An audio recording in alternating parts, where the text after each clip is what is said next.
Good evening, everybody. Thank you for being here. I'm Lillian Scott, Mayor Pro Tem. Mayor Halfacre had a prior engagement, so thank you guys for trusting me to run this meeting this evening. To start the evening, we are going to have our public hearing on PUD 000-526-2026 for the proposed plan development at 201 Pine Street.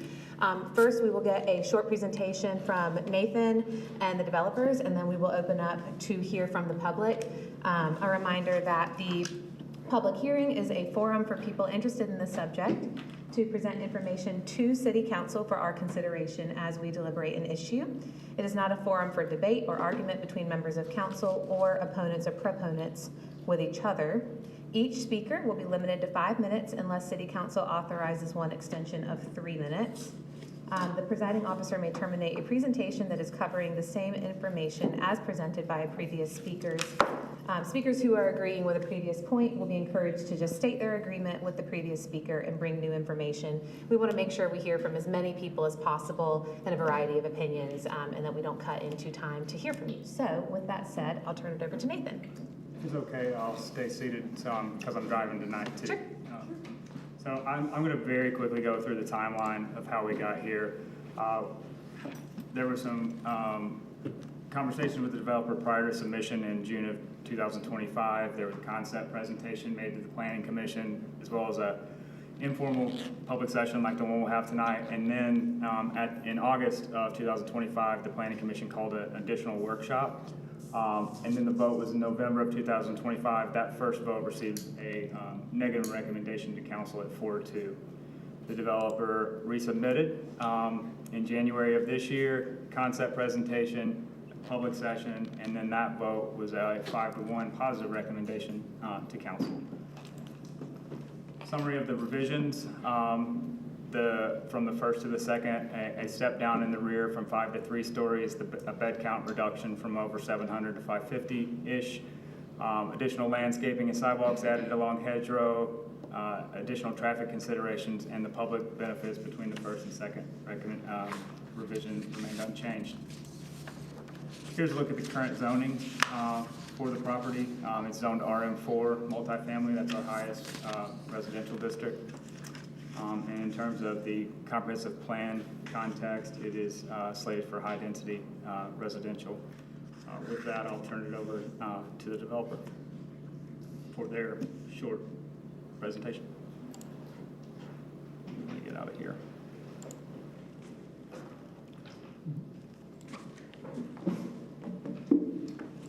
Good evening. My name is Louis Vabaroutsos. I'm an architect with LJC, and I'd like to start tonight by talking about our project's alignment with the comprehensive plan. The Plan Commission, through the process with them, ultimately stated that approval of the project was primarily due to the close alignment with all the main goals, with one exception, which is that we're not senior or intergenerational housing.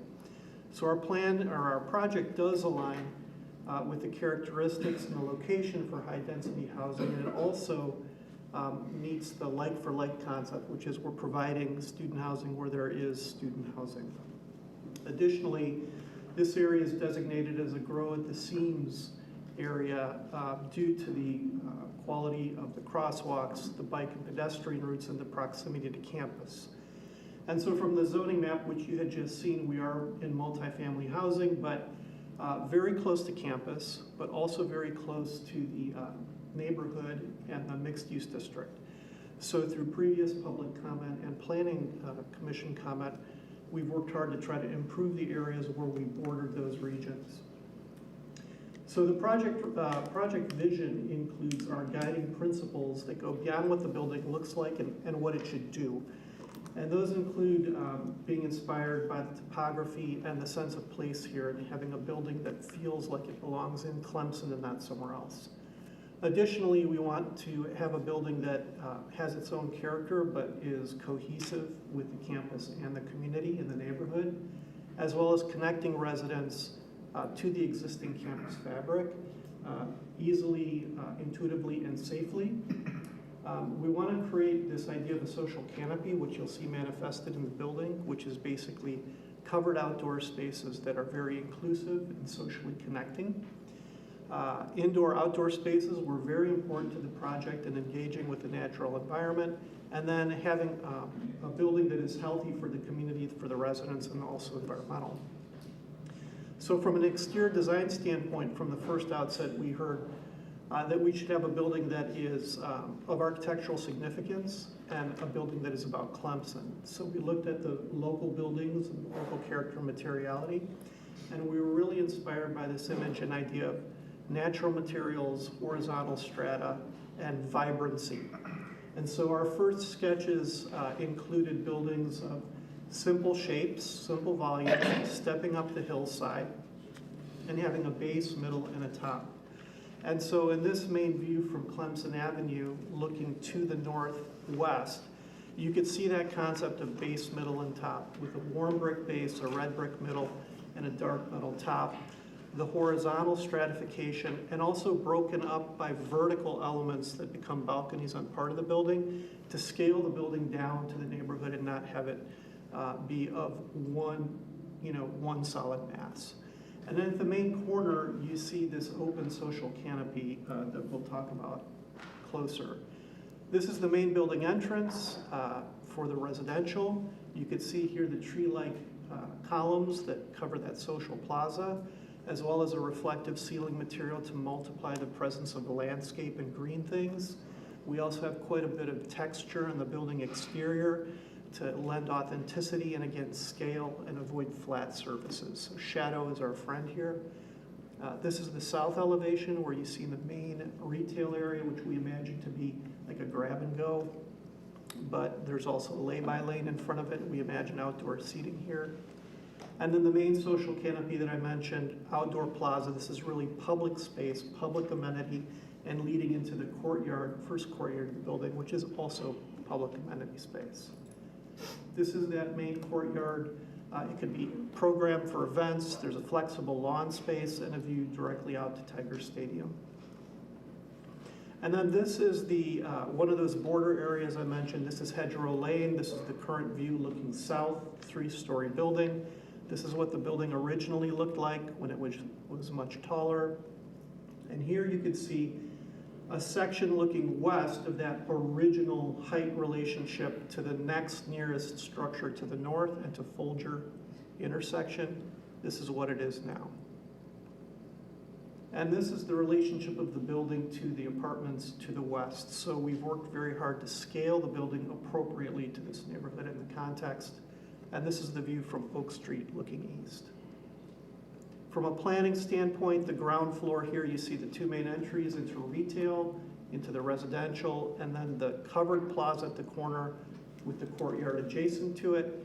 And this is the typical floor plan, which you see the full shape of the building with three courtyards that really internalize all the activity.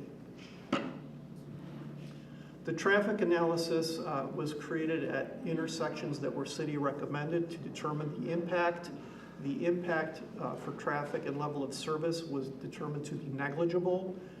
We did make improvements to the garage exit with an island to make sure we can force as much as possible that students right turn only out of the structure to head away from Folger and the north neighborhood and to the south towards Clemson Avenue. From a community benefits standpoint, we include water line improvements, sidewalk improvements, crosswalk improvements, and public benefit improvements, all of which are aimed at pedestrian safety and utility-related services. So for the water line, we're improving the original cast iron system to an 8-inch system, leading from our site all the way east to Wigington.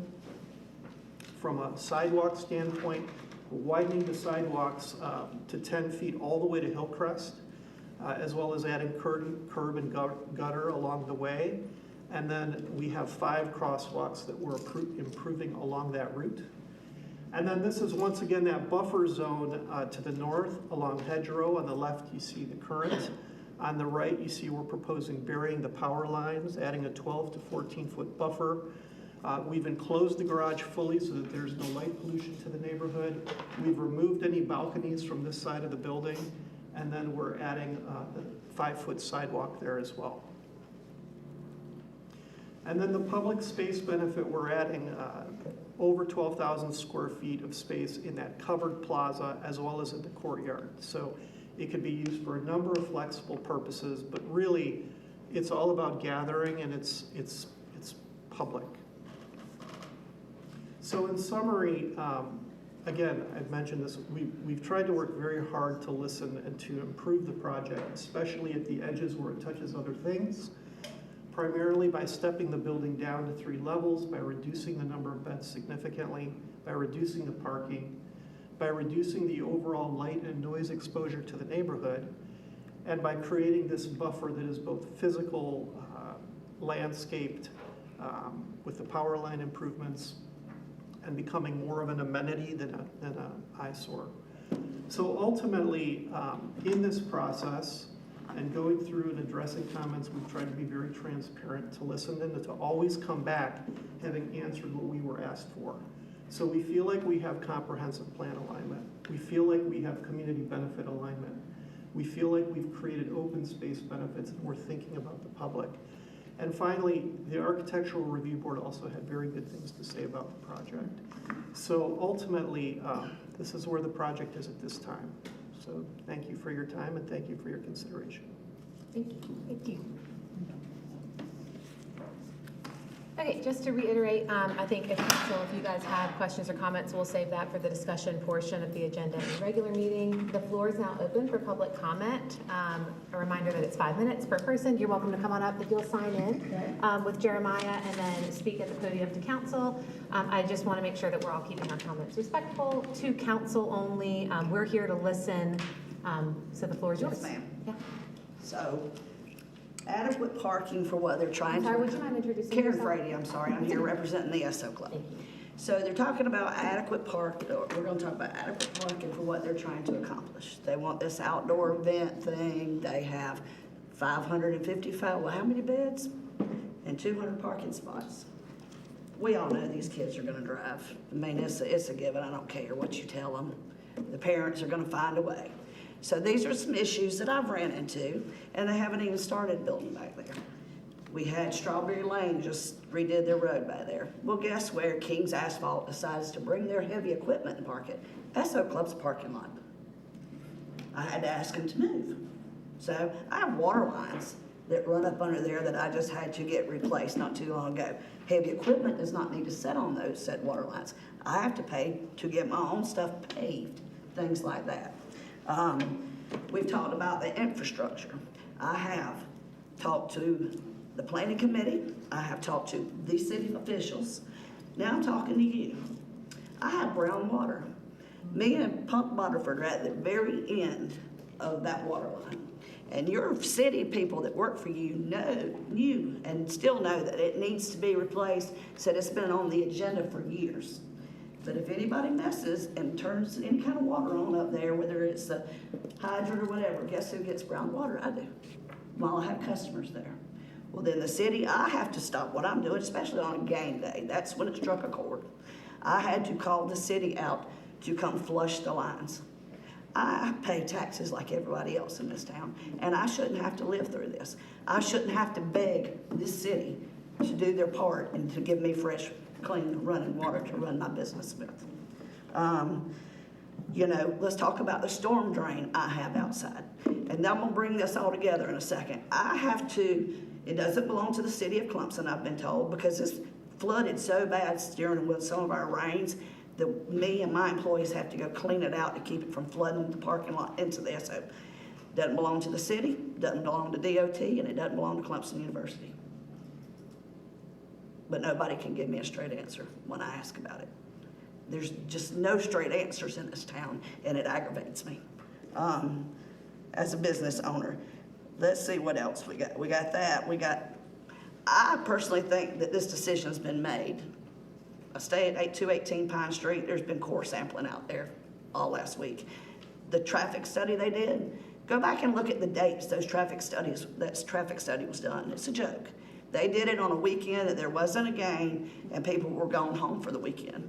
Everybody knows how this town works. If we have 3 games back to back and then an off weekend, kids run home. And that's when that traffic study was done during the weekend. Not during the week when these kids are out and about getting ready to go to school, nothing like that. So they think they're gonna propose to keep the traffic out of the neighborhood. That's not gonna happen. That's not gonna happen. You got kids that ride bikes back there. You got elderly people that walk. I mean, you know, it's just a lot. I'm real concerned too is the zoning or retail space. Who's gonna make sure that retail space is taken up? You're gonna put a retail, 6,000 square foot of retail space. So let's say a restaurant goes in there. I don't mind competition, that's fine. What I do mind is you only have 30 spots allotted for these retail spots. So you're gonna tell me that you got a restaurant with 10 seats in it? No. So what if 30 different people drive, and it happens to me every day, because I fight with parking. If it wasn't for Punk, I wouldn't have parking for the SO. So where are they gonna park? They're gonna come down to the SO. When they have those events in that little square, they're gonna come down to the SO and park. I deal with it every single day, that people park there that go to these other businesses, and I have to be the bad person. I have to put the bad taste in people's mouth. And I just don't like it. So the infrastructure, we talked about that with the planning committee. Oh, well, they're gonna fix all that. Well, now I'm told it's going down North Clemson, not even coming down Oak Street to me. So again, I'm downhill. What goes downhill? So again, I'm getting the short end of the stick yet again. So with that being said, I'm not threatening by no means, but if I get brown water again, I'm going to the news with it. Because I've went to DHEC, I have come to the city, and I'm not fighting it anymore. I will get a lawyer and the news and do what I need to do. Okay, because this is just going to create more and more problems for me. When football season comes, all these condos around me, sewage, I've had to have Roto-Rooter come out, but it wasn't my problem. Thank you, Ms. Brady. Thank you. Thank you.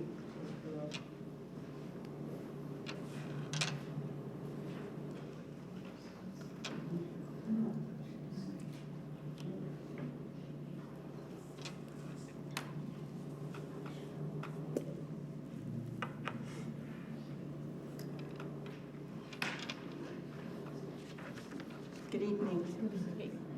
My name is Donna McCubbin. I live on Edgewood Avenue. And there are a couple of things I'd like to quote to you. First, starting from the City of Clemson website, efforts toward sustainability are essential to building a city that will thrive in the present and the future. Also stated, programs, initiatives aimed at improving our environment and reducing our ecological footprint will help ensure a vibrant community for generations to come. The proposal is in direct conflict with the stated efforts to be sustainable and reduce our ecological footprint, to demolish an apartment complex that has been there for at most 11 years is wasteful and really distasteful. The present apartments fit into the neighborhood. They have no negative impact on the surrounding neighborhood. They're appropriate for the space and location.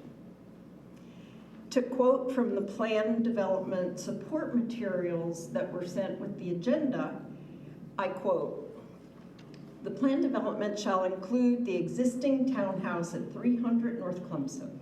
The townhouse shall remain part of the Pinehurst Townhomes Homeowners Association, and no physical changes are to be made to the structure, use, or appearance." It goes on to talk about it being a 3-bedroom apartment, etc. I don't need to read the whole thing to you. The plan development requires a minimum of 2 acres of property. That's why this was incorporated. That certainly appears to me to be smoke and mirrors used to achieve the minimum requirements.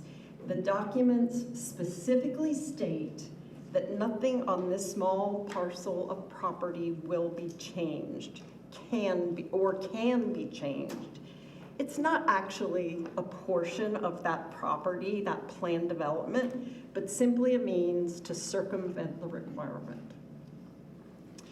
We presently have 3 large complexes that are under construction: MODA, the Hub, and the new large complex that's presently undergoing site preparation on College Avenue.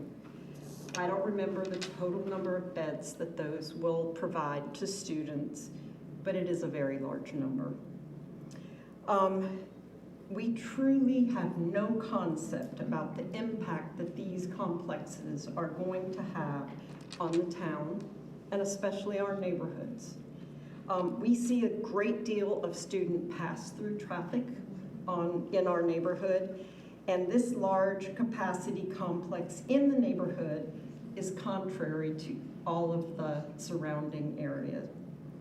It does not comply with the stated city goals of sustainability or the minimum property requirements, and therefore I request that it not be approved. Thank you. Thank you, Ms. McCutcheon.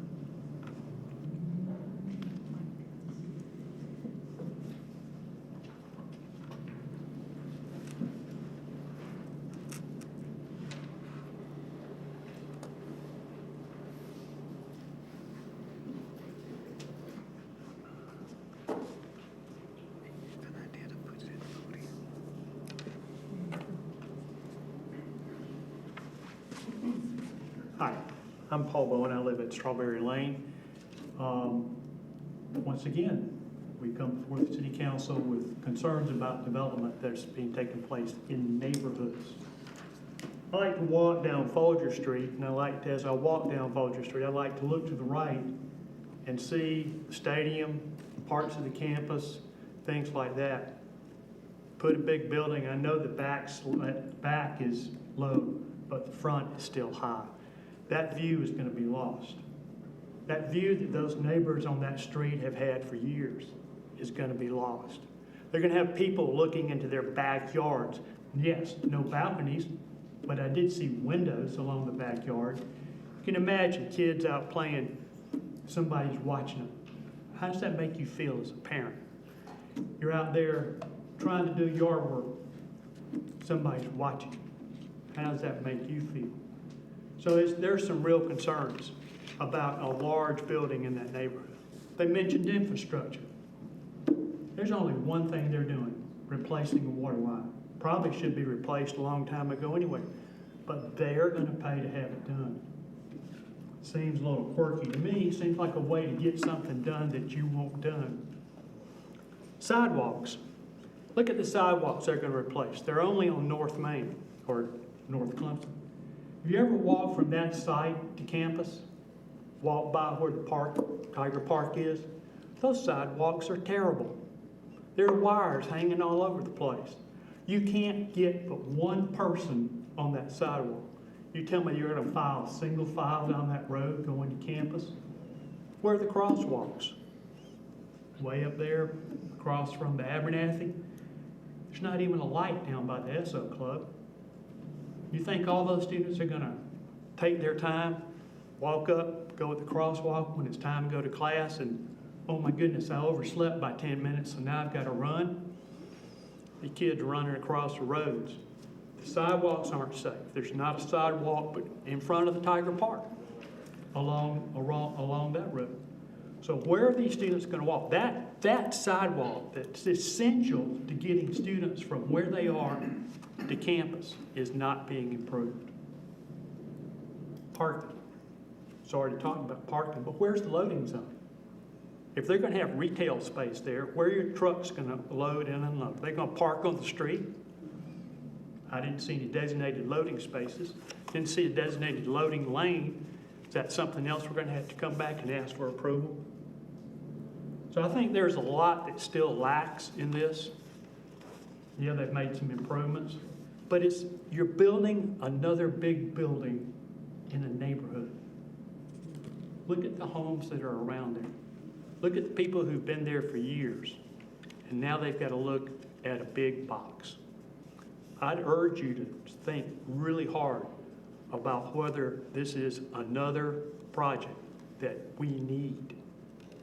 What does this project do for Clemson other than a new pipeline, some sidewalks? Those are the city's responsibilities. They're not developers. So what does the project itself do for Clemson. Thank you.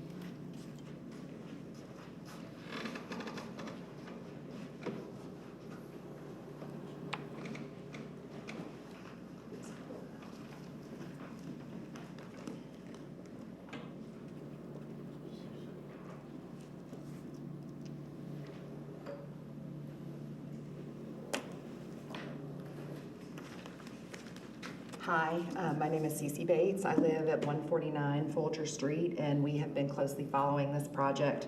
Have been to the planning meetings, and I appreciate the opportunity to speak out tonight against this development. I appreciate that the developers have made the proposed changes and the step down facing hedgerow, but it is still a 7-story structure situated in our neighborhood.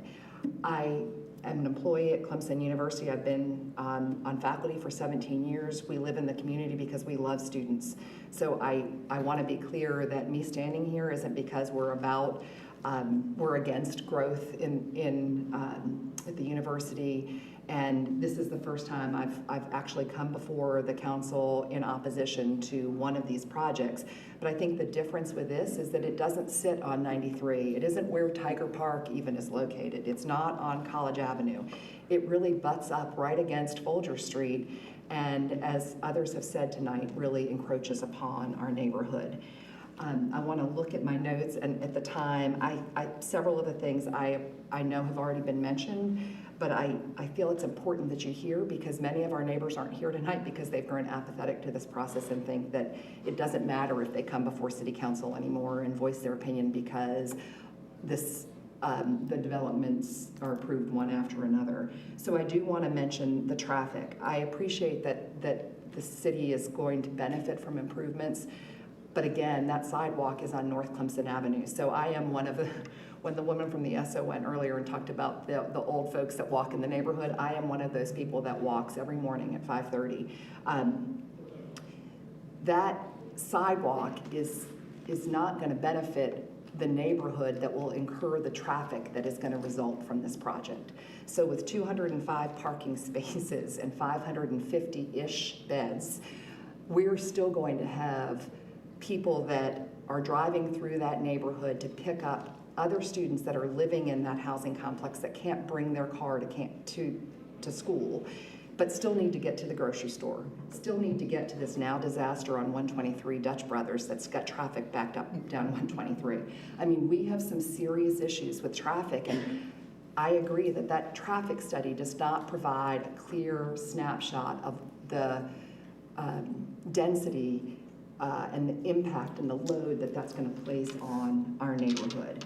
The developer talked tonight about a structure that belongs in Clemson and invoked Carolina clay, which is the last thing that I want, is red clay, because it stains and it's hard to remove. When I think about our neighborhood, I think about the old growth trees, thankfully that weren't all wiped out from Helene, but that are still intact. And this development takes away that feeling of a mature neighborhood, one of the last ones in Clemson that's situated across from campus and makes it feel really like a town-to-gown environment where employees of the university can live and still get to campus. And so when you put in this housing project smack in the middle of our neighborhood, again, not situated on the 93 corridor, not on College Avenue, it really takes away from that aesthetic of the neighborhood. So I would really encourage you to consider how the structure actually doesn't fit in with the neighborhood. I appreciate the step down on the hedgerow side to only 3 stories, but it's still 7 stories. Like, they glossed over so quickly tonight. I don't know if you have the pictures in front of you, but if you haven't driven down Pine Street, turned the corner onto North Clemson, walked down Hedgerow, I would encourage you just to hold off on the vote. Hold off until some of these other developments are put into place, till we see the attack on higher ed play out for the next 5 years. Are we really going to see the enrollment increase that we continue to hear about is coming, things are changing with higher education. And I can say that as an employee of the university, Clemson's not immune to that. So I would just ask that you respectfully just pause on this development until we see what these new units that are going up yield. Will they be full? Because the other benefits that are explored, the community opportunities, we can't get to those places. There's no place to park. So I don't think the community benefits that are alluded to by the developers are actually that beneficial to the residents. Thank you for your time. Thank you, Ms. Davies.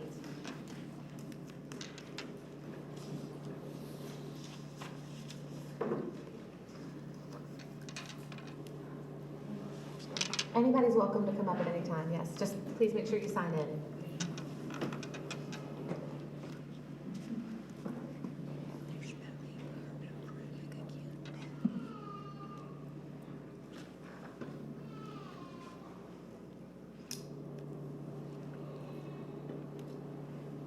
Someone's not happy.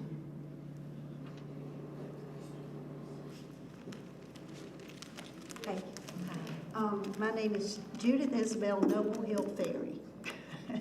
Miss Ferry. And my parents built at the end of 218 Strawberry Lane in 1947. So I have been here that long and hope to be there at least a few more years.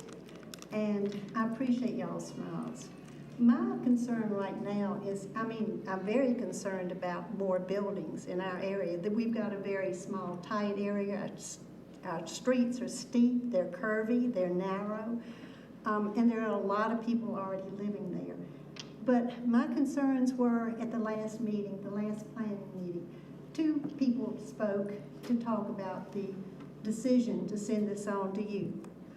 One of those people said, and he was sitting where you are, he said he actually was voting no against sending it because in his opinion, zoning seems to change it has a pretty short life expectancy in Clemson. It changes whenever the university needs more housing. And so we really appreciate it. Of course, you can't clap, you can't say, oh yes, you can't say anything, you just nod and think, thank goodness. So he's the one that said no. One of them said that she had thought yes. She had thought no, she didn't want it. And then she changed her mind. And she changed her mind because she saw in a book that the developers had met seven of their 8 criteria, or maybe it was 6 of their 7 criteria, to build this addition. And I thought, really, what about homeowners? Every day we have our own criteria to fulfill. We pay taxes, we pay insurance, we pay our home care, we pay, I think the list could be 100 things if you name each little individual one. But the developers don't have those needs, and the developer's need is to make money. The main criteria for us to want to keep our homes is for love of this place. We love this place. I love this place, and I've loved you for many, many, many years. So our love is something the developers don't have. They love money. They want more money. They don't care about the inconveniences that are put on us. 2 students spoke at that meeting. They both said they wanted more area close to campus so they could walk to school. Well, I agree with that, except I went to college, and I imagine everybody in here went to some college. And when you go to college, you don't go expecting to be able to walk to campus unless the college provides maybe dorms or maybe some kind of housing. To my knowledge, the university is very lax in that. And the apartments that are in Clemson now mostly aren't in walking distance of Clemson. The cat bus gets you here. The university is a land grant university. It could provide land for people to get to campus closer to them, but they don't. So I don't understand exactly why the city feels compelled to keep giving space for people to rent. And like I say, when we walked to campus, wherever we were, we used umbrellas, and we knew that walking was good for our health. I think other people could learn that too. But I don't want more crowding in our little old neighborhood where I'm a little old lady. Okay? Thank y'all. Thank you, Ms. Berry.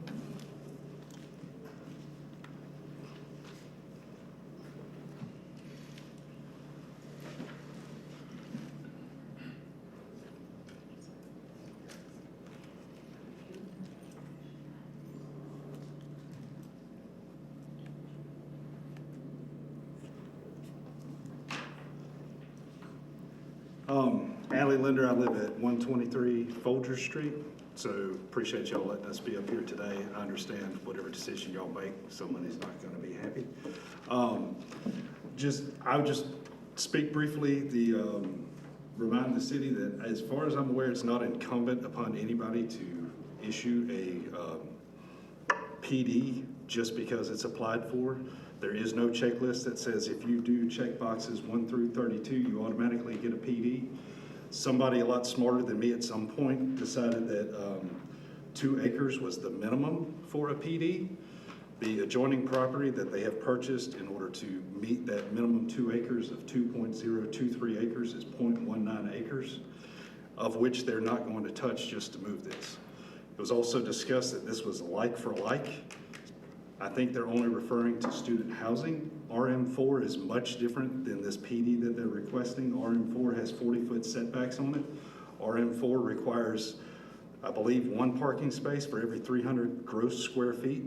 That's not what's being provided here. This is not a like-for-like exchange. I'm all for people being able to own property and do with their property as it meets the zoning ordinances, but this is much different than the zoning that is there.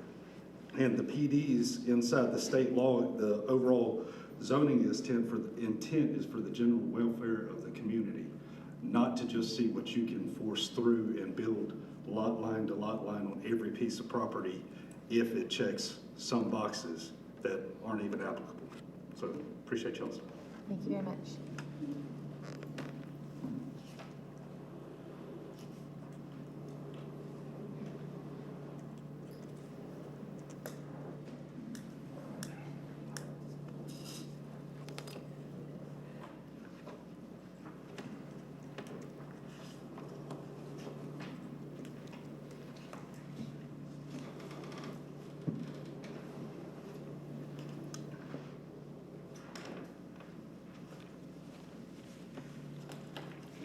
I feel like I have a personal relationship with most of you since it seems like I come to all these meetings and have something to say. And Although we do know you, would you mind just introducing yourself for the record? Thank you. okay. Katie Healy, I live on Folger Street. Thank you, Ms. I am also, as I've said before, one of the people that walk every day, twice a day. You can time it practically. The traffic that's on Folger Street, coming down that hill and then turning around, and you would think people would know not to speed, but they do. I have said to my husband many times, the only way we are going to control the speed is if everybody in the community goes like 15 or 20 miles an hour in that area, and that will prevent the students from wanting to go because it will go so slow. But that is not going to help when there's going to be 500-something students that are now going to be moving into that if you approve this Pine Street. Besides that, I want to talk to you about hedgerow. I don't know if many of you or all of you, if any of you have ever walked on hedgerow. Have you? Been down it, yes. Okay, when you know hedgerow, first of all, how are you going to get onto hedgerow from coming into the community? From College Avenue, you would have to turn by where the Charleston, the bar is, there in that new kind of pop-up park or whatever that is. So you would have to turn off College Avenue there, which would create quite a mess. If you're coming in from 93, you would have to go through the Episcopal Park parking lot. There is no other way. The only way those cars go through there, because the parents pick up their children at the nursery school, which I am there with them, not dropping any children off, but walking. They drop the children off, they come through the parking lot, they get in front of the church in the back, they drop their children off, then they go down the rest of the way. That is a one-way street with no sidewalks at this point. I don't know quite where they're going to put these sidewalks unless they take some of the trees down that we are trying to preserve in those apartments that are going towards Pine Street. The apartments that are on the left, they've put trees there so that you don't see the parking there. Well, they would have to go because otherwise the ones on the other side are people's yards. I mean, it's like there's no space there. And one time, then you get past the main street there. Then you get to the area where it swings around behind Abernathy Hotel. That is very, very narrow there. That I'm not sure where they put these sidewalks there either. So you would have, students walking back and forth on this one-way street. People coming from Lord knows where, I'm not sure, coming through the parking lot of the Episcopal Church, going through that other alleyway, the hedgerow, but that's right off of Clemson. Clemson, I can't think of the name of it. Clemson? Yeah, I'm sorry. No, that's okay. Coming off the main street, Clemson Road there, and it would be quite dangerous for the parents who are leaving their children off at the nursery school. It'd be dangerous for the students. It's dangerous for the pedestrians that are walking their dogs or just going for a stroll. It's just not meant to have 500-something students. Of course, none of them are going to have cars because they're not going to be allowed. We know that's going to happen. So that's about it. I am opposed to this. I've been opposed to so many of these. I don't think I've been in favor of any of them, but I think I'm opposed to this because it's going to directly affect the neighborhood and directly affect the traffic going through that neighborhood and be a negative to the people who live here, who pay taxes. So we have to consider the residents are important, more so than the four-year students that come and go. Thank you, Mrs. Healy.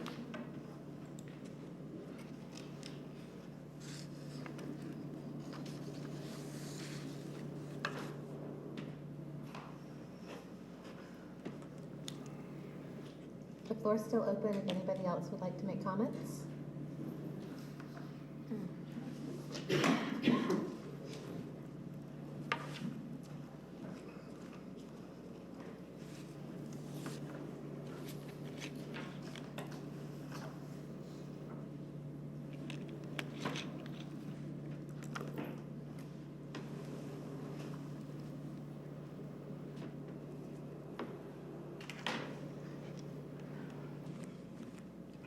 Since there's no microphone, I'm going to try to talk loud enough for everyone to hear what I'm saying. Because my mom can't hear anything. Anyway, since moving in with my mom, because my dad passed away, I've noticed... Would you mind for the record introducing yourself? What? Would you my name is Gay Eitenmiller. I live at 210 Strawberry Lane with my mom. Thank you. Since moving over there, the traffic, y'all say, like this development says they're only gonna have 200 parking spaces or whatever, for 500 and something beds. But my experience is mopeds, and mopeds. The other night, my mom and I went down to the SO Club for trivia, and we rode down on the golf cart because, it's like a couple of tenths of a mile down there. Well, we're leaving the SO Club and we're coming up Oak Street, and 6 mopeds come flying out of the end of North Clemson Avenue. Don't stop, don't even slow down. I followed them into that Oak Street apartment on the left, I can't think of the name of it. And I said, what are y'all doing? They're like, what do you mean, what are we doing? I said, that's a stop sign at the end of North Clemson Avenue, and none of y'all stopped. And they're like, what are you gonna do about it? And I was like, well, I wish I was the police, because if I was the police, I would do something about it. So now we're gonna have more mopeds over there if this thing debacle gets approved. Just riding around, just willy-nilly. They already run the stop sign at Oak, Strawberry, Folger, and all those stop signs back up in there. It's just a mess. And then we talk about the parking. The parking. Clemson's not going to allow students to have cars when they're a freshman this year. Boo-hoo. Boo-hoo. All in Storage is paving a parking lot where they are going to offer students, freshmen, or whoever, I guess, wants to do it, parking for $100 a month. But Clemson students don't drive cars. They don't need a car when they come here. They don't need to get to the grocery store. They don't need to get to work. They don't need to go to the grocery store. They don't need to go anywhere. All they got to do is walk across the street and go to campus. And my little cousin went to Clemson. She worked in Anderson. She had to have a car. How was she going to get to Anderson to work at a restaurant that closed at 11 o'clock at night? She had to have a car. Her brother is now a Clemson student, and he is in the iCar program. And he needs to have a car so he can drive to Greenville to go to the iCar thing. I mean, I know there's a shuttle, but the shuttle might not be convenient for everyone. And then, you know, I see on Clemson University parent Facebook pages, well, is there anybody renting parking space in their yard so my student can bring their car? So enough about students don't drive their cars. They drive their cars, they drive their mopeds, they drive whatever they want to drive in here, and they do not follow the laws of the road. It's crazy. And we don't need this in our neighborhood. Like everyone else said, it doesn't affect y'all, because y'all don't live over here. It affects us. Thank you. Thank you, Ms. Miller. Do you please make a comment? I'm just gonna say freshmen live on campus, not in apartments. Would anybody else like to make a comment?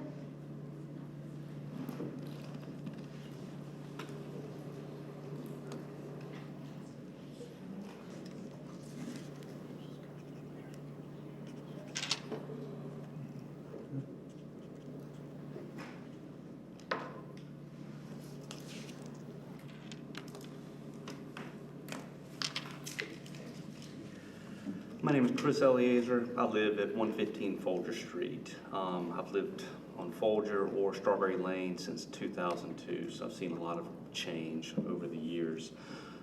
I am not opposed to development. Some of you may know what I do for work. I work in the utilities industry in an adjacent area. I see a lot of change taking place over there as well. I think that the developers here, and I've spoken with them outside of before, after meetings we've had here, I do really feel they've done a really good job at listening. And I'm amazed with the feedback that and speaking that has been done here, that they keep coming back based on what people have said, but they have. I felt that they have done a good job listening. I think they've incorporated a lot of the items that has been brought before them into the design, and they, have incorporated that into redesigning their project. So, I do give them credit for that. However, if this project I feel was one block to the south on Highway 93 and would sandwich between 93 and North Clemson, I don't think I would be up here speaking. But it is where it is, and that's something that I can't change. I live about a block and a half away, and I can't say how it will affect me. I don't know how the traffic's going to affect me.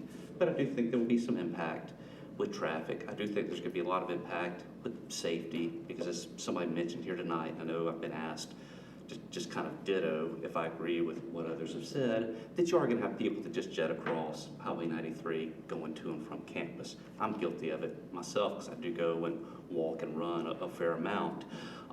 Again, a lot of what I've heard tonight, I do agree with, but the one thing that I have not heard tonight has been a challenge to you all. You've been elected by the residents of the city of Clemson. We don't have districts, everything's an at-large position. And I'll come and speak to you tonight to listen to the ones that have come and spoken. I've not heard, and I've been to, I think, all but one of the meetings of the Planning Commission where somebody has had the opportunity to speak for or against the project.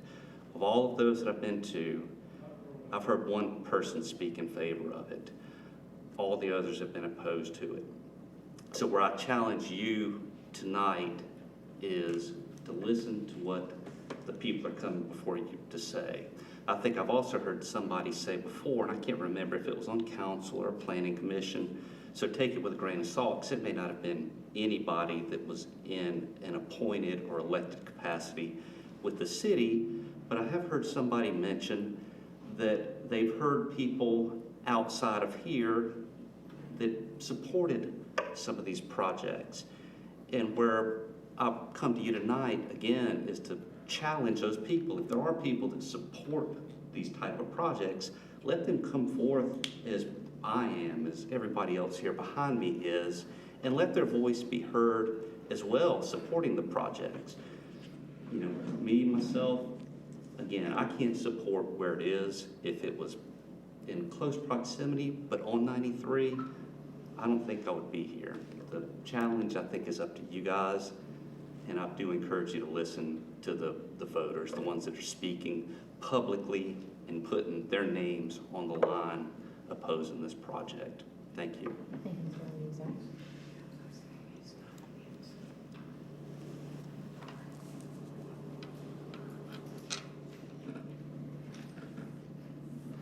Are there additional comments?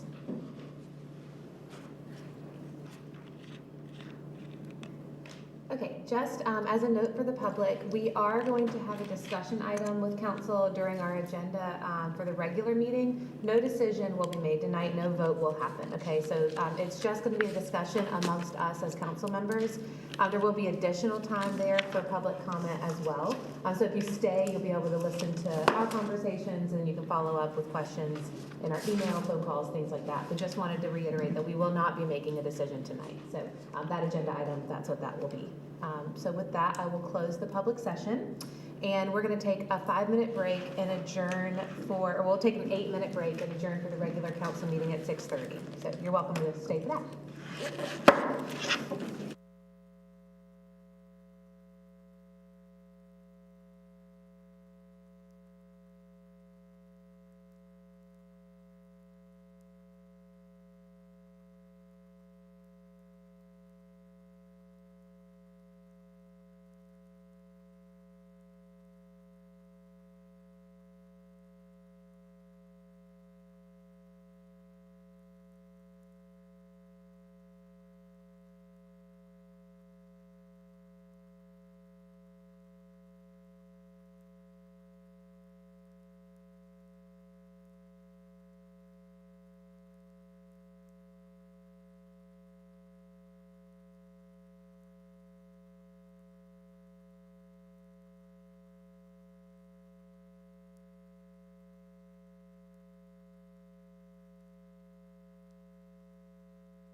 trust me with it.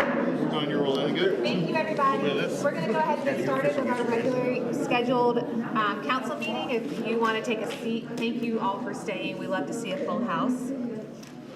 Okay, so we are going to start with our invocation of Pledge of Allegiance led by Councilmember Cheryl. You're welcome to join me in prayer. Dear Lord, as we look forward to Memorial Day, we honor and remember those who gave their lives in service to our country. May their sacrifice be a reminder of the high cost of freedom. May we live in a way that honors their memory, reflecting the selflessness and courage they displayed. Thank you for the lives of those who gave all, and may their memory inspire us to be better as we work together toward peace, understanding, and unity in our community of Clemson. Amen. Amen. I pledge allegiance to the flag of the United States of America and to the republic for which it stands, one nation, under God, indivisible, with liberty and justice for all. Thank you very much. Next, we're going to turn it over to Chief for the oath of office with some officers.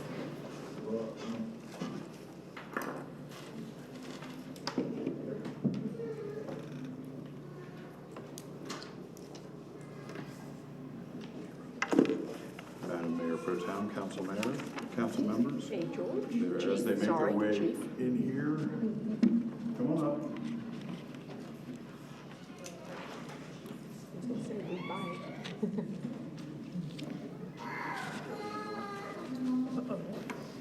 Oh, someone's not happy. Is she yours? She's mine. Is she yours? Yeah. Yeah, she's not happy. I heard the mama. All righty. So I have two officers and our jailer dispatcher. I'll introduce them to you. First, I'll start with our jailer dispatcher is Karis Chuba. Karis grew up here in Pickens County and graduated from Daniel High School in 2014.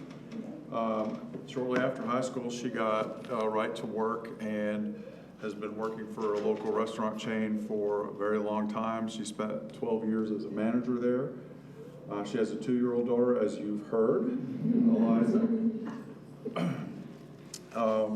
She has 2 German Shepherds. She loves being involved in the community, and she has a learning disability, but that makes comprehension difficult, but that doesn't stop her. And she is a very hardworking individual, and I can attest to that because very motivated. Did very well in the academy. Didn't quite get the top award, but was close. I know she was competing for it. So. And that is Karis. Next, I have Caitlin Bailey. Caitlin is originally from Romeo, Michigan. She went to Wayne State University and graduated in 2020 with a bachelor's degree in criminal justice. She married her high school sweetheart, Faith, who's in attendance. They share 3 dogs and 2 cats. She started her public service as a 911 telecommunicator in Michigan and then moved to Anderson, South Carolina and continued that. Left the sheriff's office for a little bit, went to Duke Energy and still had that urging to be a police officer, and so she decided to come to us as a police officer. She has a passion for public service and comes from a desire to help those who cannot help themselves and to serve her community with passion and integrity. Since joining the Clemson Police Department, she's enjoyed building relationships within the community, continuing to learn and grow as an officer, and serving the citizens of Clemson with pride. You may have seen her out there, but probably not because she's on night shift, so unless you're out at night, you won't run into her. And then finally, I have Felipe Andahar. Felipe was born in Puerto Rico but moved to Alabama shortly thereafter, grew up in Alabama. Shortly after graduating high school, he went off into the Marine Corps and served in enlistment there, right out of high school. After completing his enlistment, he continued to serve with a private contractor. He met his amazing wife, Nicole, who's also in attendance, and they moved to South Carolina. He still had a desire to serve and applied to become a police officer with us and is doing very well, and also works in the middle of the night. So, okay, those are our 3 officers. So we will do the oath of office. All 3 of you. We have to do this quickly because someone wants our name. So raise your right hand.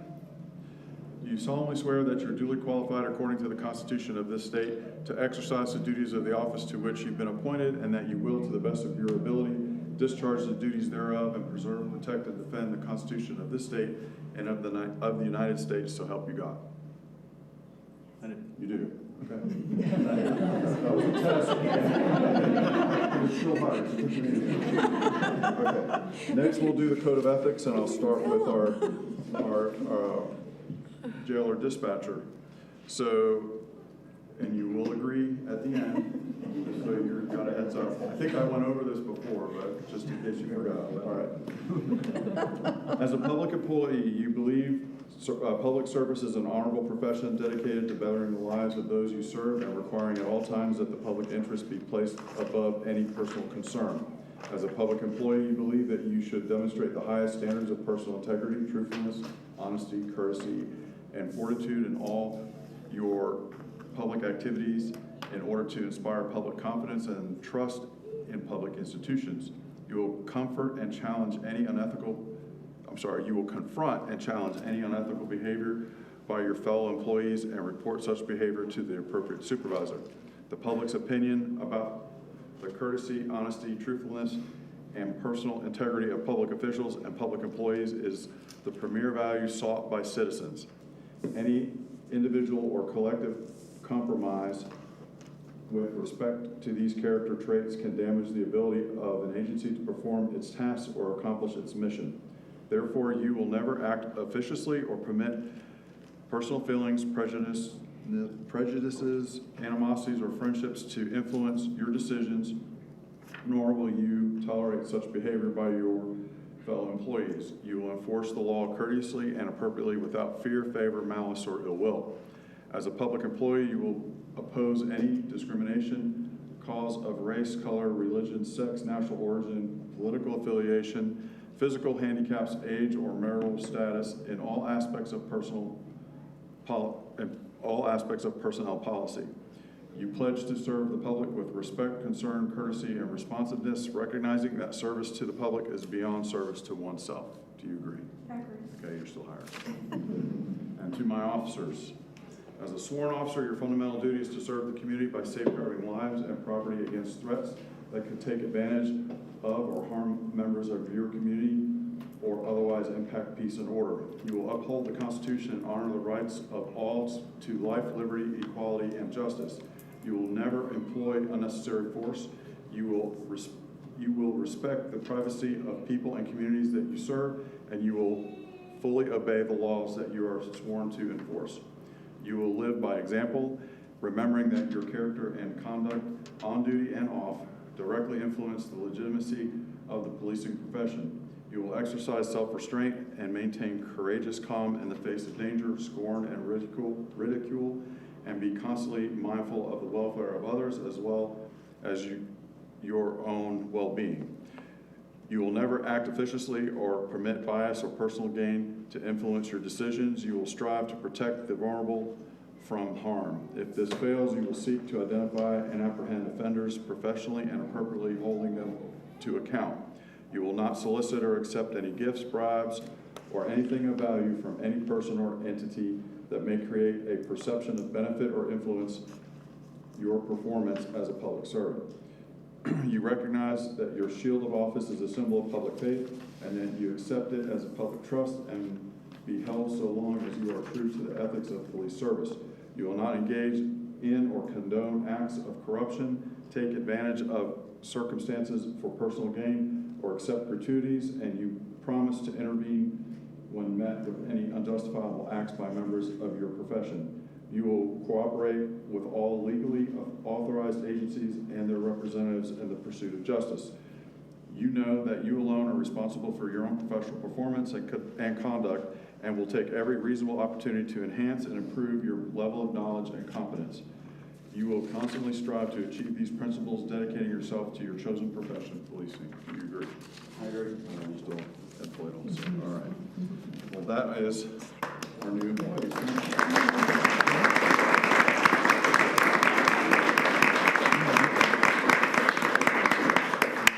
Want to take pictures real quick? Can she? You are With welcome to bring her in, with yes. family, yeah, with your family. Why don't we stand up here? Oh, doesn't matter. Yeah.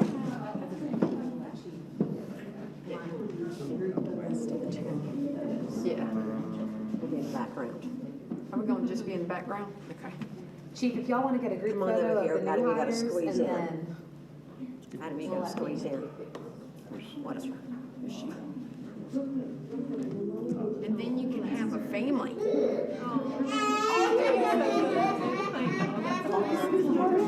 Are we, all right, they're let's gonna come do over that here. one. Okay, okay. Oh, she can get her back. okay. There we go. All right. I'm sorry. You're good. You can go right Let me ahead. just move this. Okay, now, Come on, John.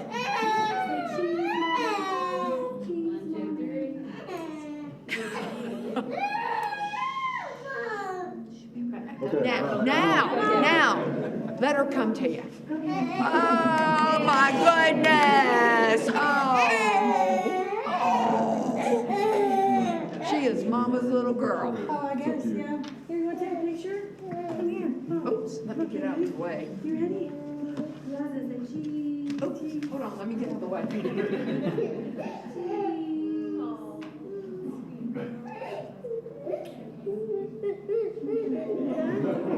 That's a blackmail picture right there.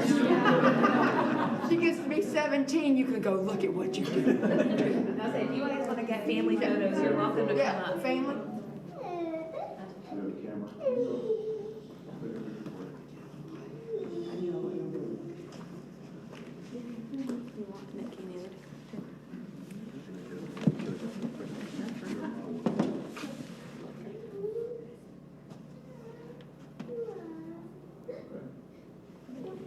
Whoop.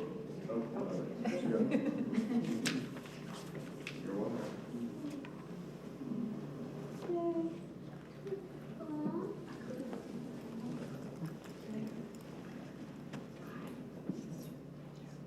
Okay.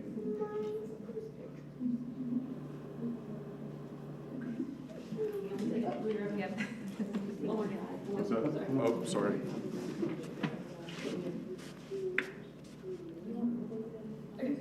Congratulations, you guys. Yeah, Thank you so much. congratulations.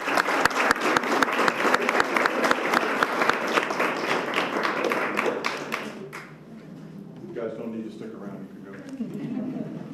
Thank you, Chief. And congratulations again to Yes. Jared, Caitlin, and Felipe. We're very glad to have them here.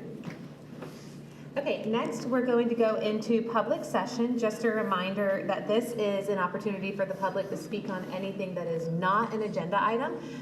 We have copies of the agenda in the back for you if you need.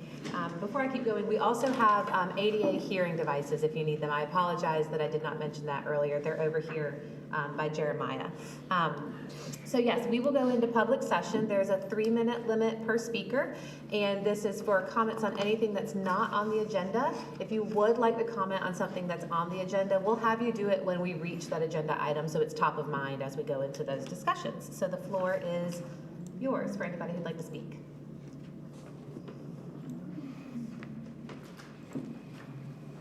It might take me a little. That's okay, take your time.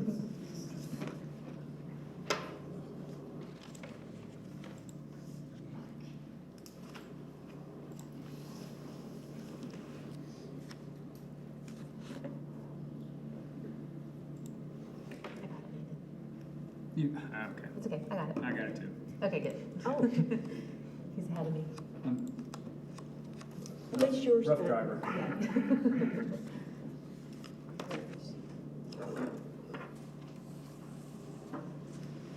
Looks like Rufus Singles. Call him Rufus. Rufus.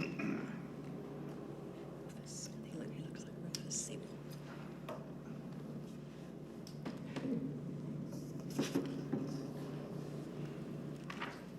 Okay. My name is Diane Hart. I live at 917 Berkeley Drive. And first I want to say thank you for Berkeley Drive. It's beautiful. Question, but I want it on the record. Who is in charge of litter pickup on Berkeley and Frontage Drive? That's one of my routes in and out. Usually there's something along the way, and not to be personal about it, but it seems like since I'm just on the curve of Berkeley, I get a lot of random things thrown on my property, like somebody's outside mirror off their car that was broken, pieces of a mailbox that was destroyed. Way back, I had actually even one of those room air conditioner things. Goodness. Tossed up there on my property. And one time I had somebody's whole mailbox, including the post, thrown on my property. So I don't know, but and then Frontage Road many a times has Bojangles, chicken boxes, and things along the way. We do pay $17 for garbage. I see that on my utilities bill.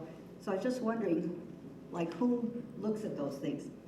Next thing, if we had a meeting one time at Ashley Deering Park about wider sidewalks on Berkeley and chokers, that was the word they used, to control traffic on Berkeley, because now that it's done and beautiful, I can't wait till September. The next thing I have, we had those posts by the entrance on Berkeley into Walmart. There were yellow traffic posts. I don't know, and I do know that Walmart is responsible for that or something. And yes, Berkeley is a state road, it's not city road. And last thing about the roundabout at Issaquena and Cambridge. I don't even drive on Issaquena anymore because of the traffic back up there, and I avoid it at all costs and everything. But if that could be something that they really look, and I don't think a roundabout is going to help. I really don't. But those are my comments. Thank you very much. Thank you all very much. Thank you, Ms. Hart. May I address something real quick? I'm gonna have them address all of those. Oh, I was just gonna tell her about the trash pickup on Oh, Pittsburgh. I live on Clarendon, and I'm the one that goes out and picks up the trash. So I'm afraid, now I haven't had anything as exciting as a mailbox and a mirror or anything in my yard, but I get the typical beer cans, Coke cans, Bojangle boxes, and it just gets to the point where I take a trash bag and pick it up. I'm just sorry that people litter. It's just... It just gets harder when you're 80 and have a bum knee. Bless you. Yes, ma'am. Okay, any other public comments? Yes, ma'am, come on up.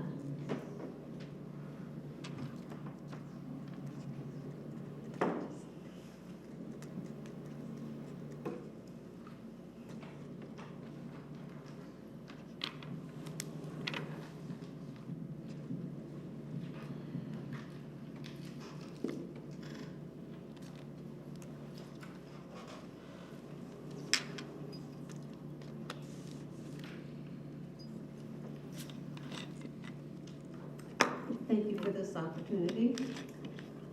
Last year... Would you mind your name, please? Oh, Ann Fior, I'm at 1017 Keystone Lane in Clemson Downs.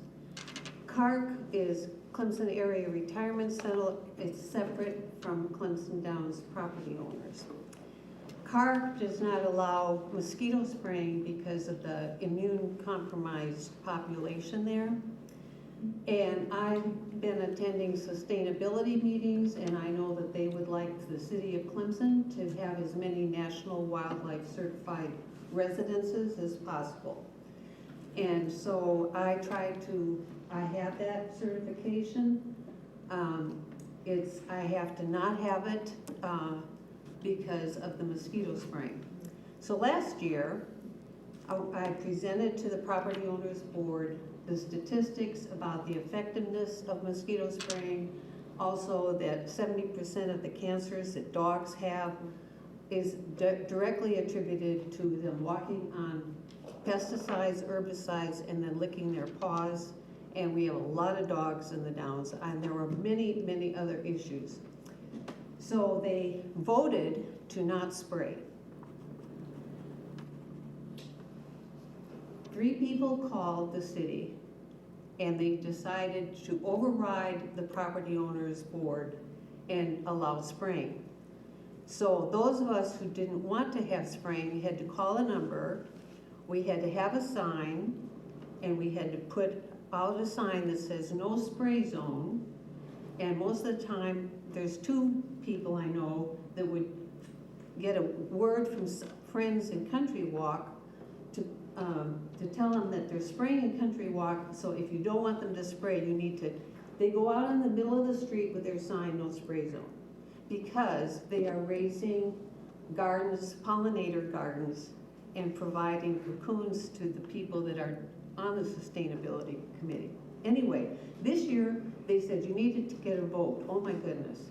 You have to get a vote. We got a vote that was 27 people wanted them to spray. 76 people said no spray. The city said that there was not enough of a majority because of 66%. Everybody I know that does math said there's plenty, anyway, they're spraying. So my concern is that the city needs to come up with a percentage, because when you have 75 people, residences, that do not want to be sprayed, and now they're being sprayed. Thank you for your attention. Thank you, Ms. Gary.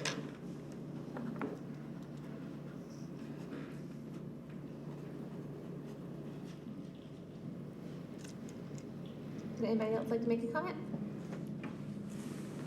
While we wait to see if anybody else wants to come up, we did get 2 comments submitted via the My Civic app. Those were provided to council via email ahead of time. We do have one from Miss Holly Ulbrich, who is also a Clemson Downs resident, and it sounds, the note just says mosquito spraying in Clemson Downs, so I think she was expressing similar feedback.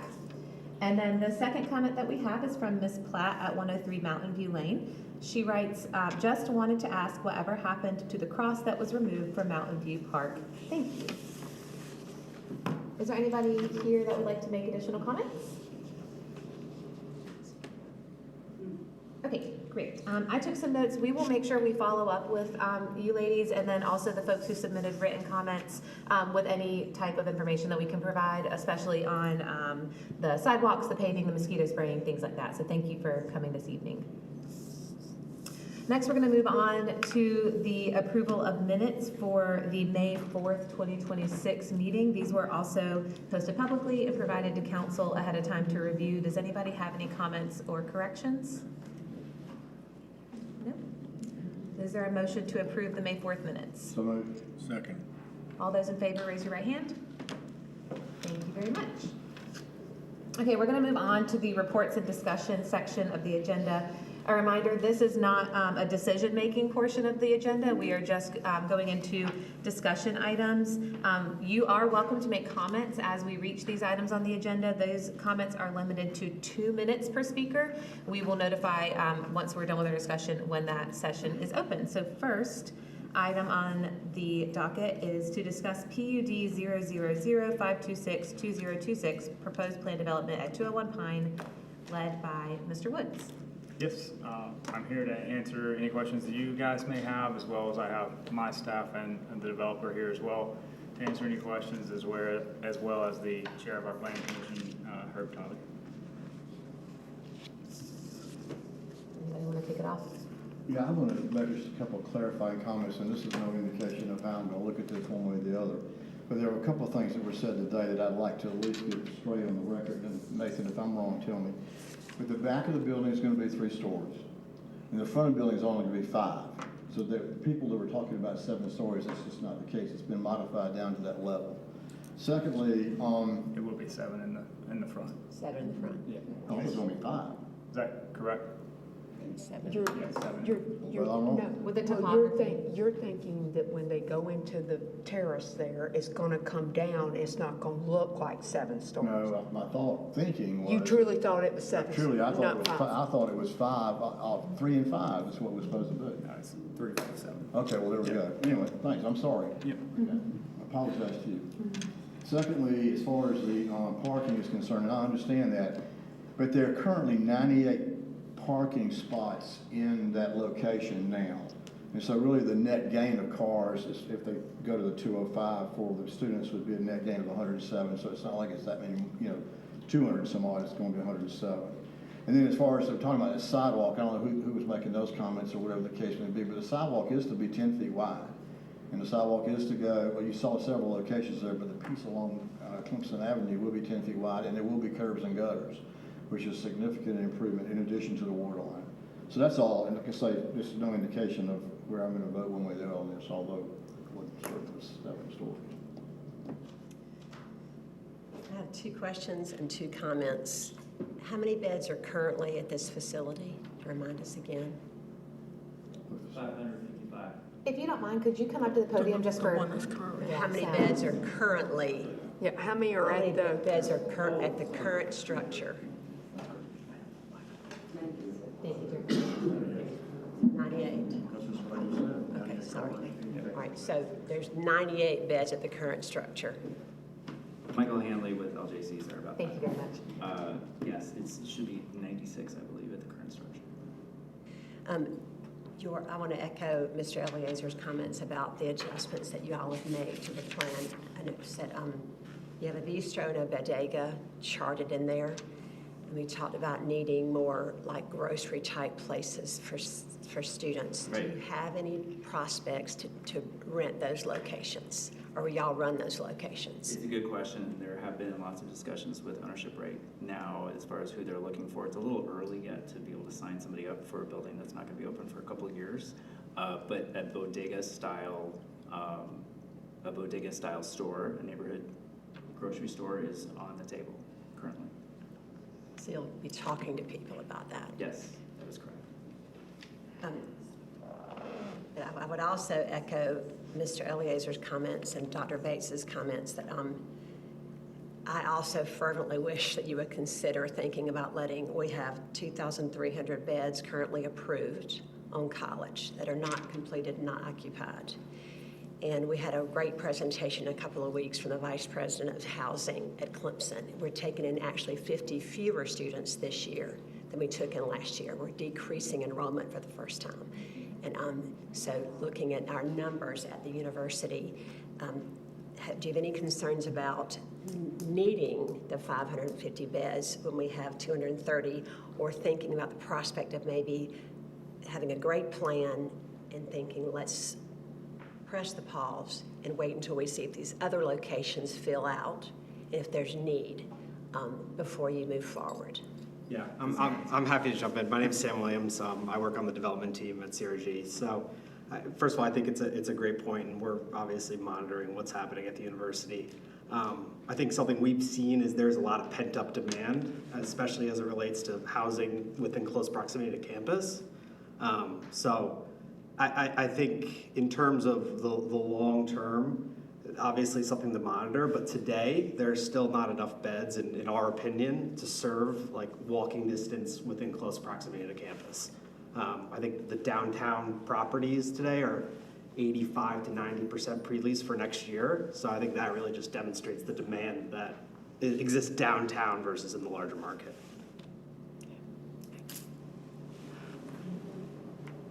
Okay, I do have a question for you. When you said that Clemson's taking 50 less students, does that include the 200 extra we're taking at Bridge? I think it's a net total. We could confirm that with Doug. Because he did his not. number was, I think it's a total. I would need to confirm that, Yeah, absolutely. He Good did not. question. He did not Great include question. Bridge because I have a couple of comments and we talk about the traffic and the freshmen. Freshmen are the ones that can't have cars. Freshmen have to live on campus.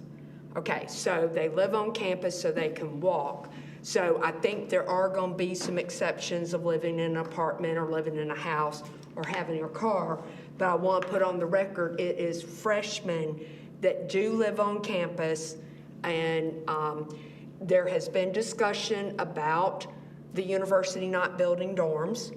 There has been discussion about them saying it's a rite of passage to move into an apartment. I'm a professor. My students want to, be in walking distance or be on campus. They say it's the best 4 years of their lives. They want to enjoy it. So with that, I do have a question for you, Nathan. Okay. What can this be built by right? No, not at the scale. Okay. I was just, so it has to be a PD. Yeah, what RM4 is our highest zoning category. That would be, Jacob tagged in here, that would be what could be possible there is a little bit larger than what's currently there, but not to this scale at all. That's correct. You could do 4 stories at a density of 56 beds per acre. So you could do basically, I don't know, almost 1. So it could be built by right, but it would have something, Yes. Excuse me, gentlemen, something could be built by right. It would not be what we see now. That's correct. Okay. Just curious. I just want to echo a couple things I agree with and also provide feedback. I appreciate you guys taking the feedback that we have given you and that the public has also brought up and Planning Commission. I appreciate that, and I think it means well if we are to have a relationship in the future in the city, so thank you very much. I think a community member made a very good point about the sidewalk improvements that are proposed for North Clemson. They benefit students that might be walking downtown to a job, to eat, walking home from a night at the bars, whatever it might be. But a very good point about the housing that we are drawing downtown is so that students are walking to campus. And I definitely see the concern with the safety of the other side of this project, especially around Tiger Park. I have walked it on game days. It's very dangerous. There is no sidewalk.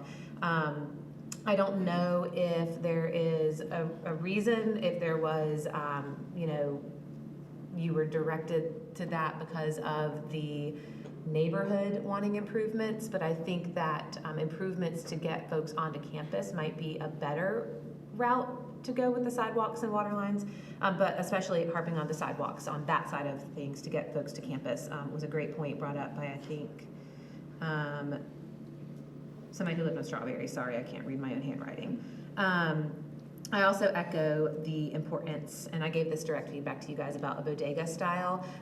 People are using cars in Clemson. Students have to use their cars, again, like a resident said, to get to jobs, to get food. There's currently nowhere they can walk to get just basics for their day-to-day. They have to drive to a grocery store. So if there's any way, if this project were to be approved, that you could get some sort of grab-and-go, bodega style, food options in there, I think it would really serve any residents that lived upstairs as well as the neighborhood around it. And then I did have a question that you hopefully can answer is, what is your parking management plan for residents versus public parking? Or do you have one yet? We have separation, like physical separation between them, right? So you have gates that'll open and close Okay. with the transmitter. Got it. That answers my question. Yeah, thank you. And then the public parking that would be on this side of the gate, how would you keep residents from utilizing those spots? We would enforce it from a management perspective. So when students sign up for parking, they'll get a sticker, and if they're parking in a spot that's not designated to them, the management would be in charge of enforcing that. I see a lot of places in Greenville that it works the same way and they just tow them out, but I wasn't sure that was on your radar. Yeah, so exactly. Thank you. Yep. You get towed once and You never do it again. Yeah. That's it for now. I might come back to questions if y'all make me think of any. Thank you. I have a few questions, but for me, I guess it helps to have a better understanding. And I know with the on-housing situation, we are adding Northwood Hills. That's an extension, but we also, the high rises, that is coming online as well. And I know there is some our plans to add additional housing on campus, but still remain at 25%. But I heard, what's your name again? Sam. Sam, you mentioned that the research or the data shows. Is there anything you can share with us about what data and how you did that research to talk about what the market here, not necessarily across, but actually here in Clemson, what that market looks like and who you spoke with and those type of things? That would be helpful for me. Absolutely. I mean, I think first and foremost, we start from a university demand perspective. So we look at growth over, the past 5, 10, 15 years, and obviously that growth at Clemson has been very robust. And I think specifically to Clemson, but also nationally, that demand has sort of outpaced how many beds have been delivered into these markets. So, and specific to Clemson. So I don't have the exact numbers in front of me, but happy to follow up with precise data. But there is a very large gap in terms of how many students can live on campus and within close proximity to campus versus the demand that is there.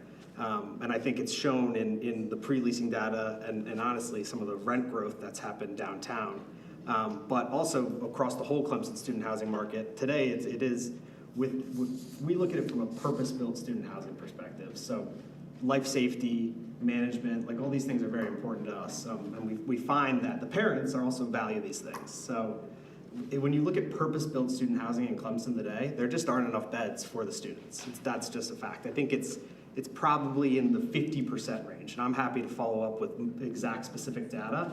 But we have a large database of there's companies out there that provide enrollment data, that provide on-campus bed data, that provide off-campus private bed data. So I'm happy to follow up with the exact numbers. I think if you could, that'd be great for all of us to see that. Yeah. And I'd be interested to know what the distance from campus is that you're using in those measurements.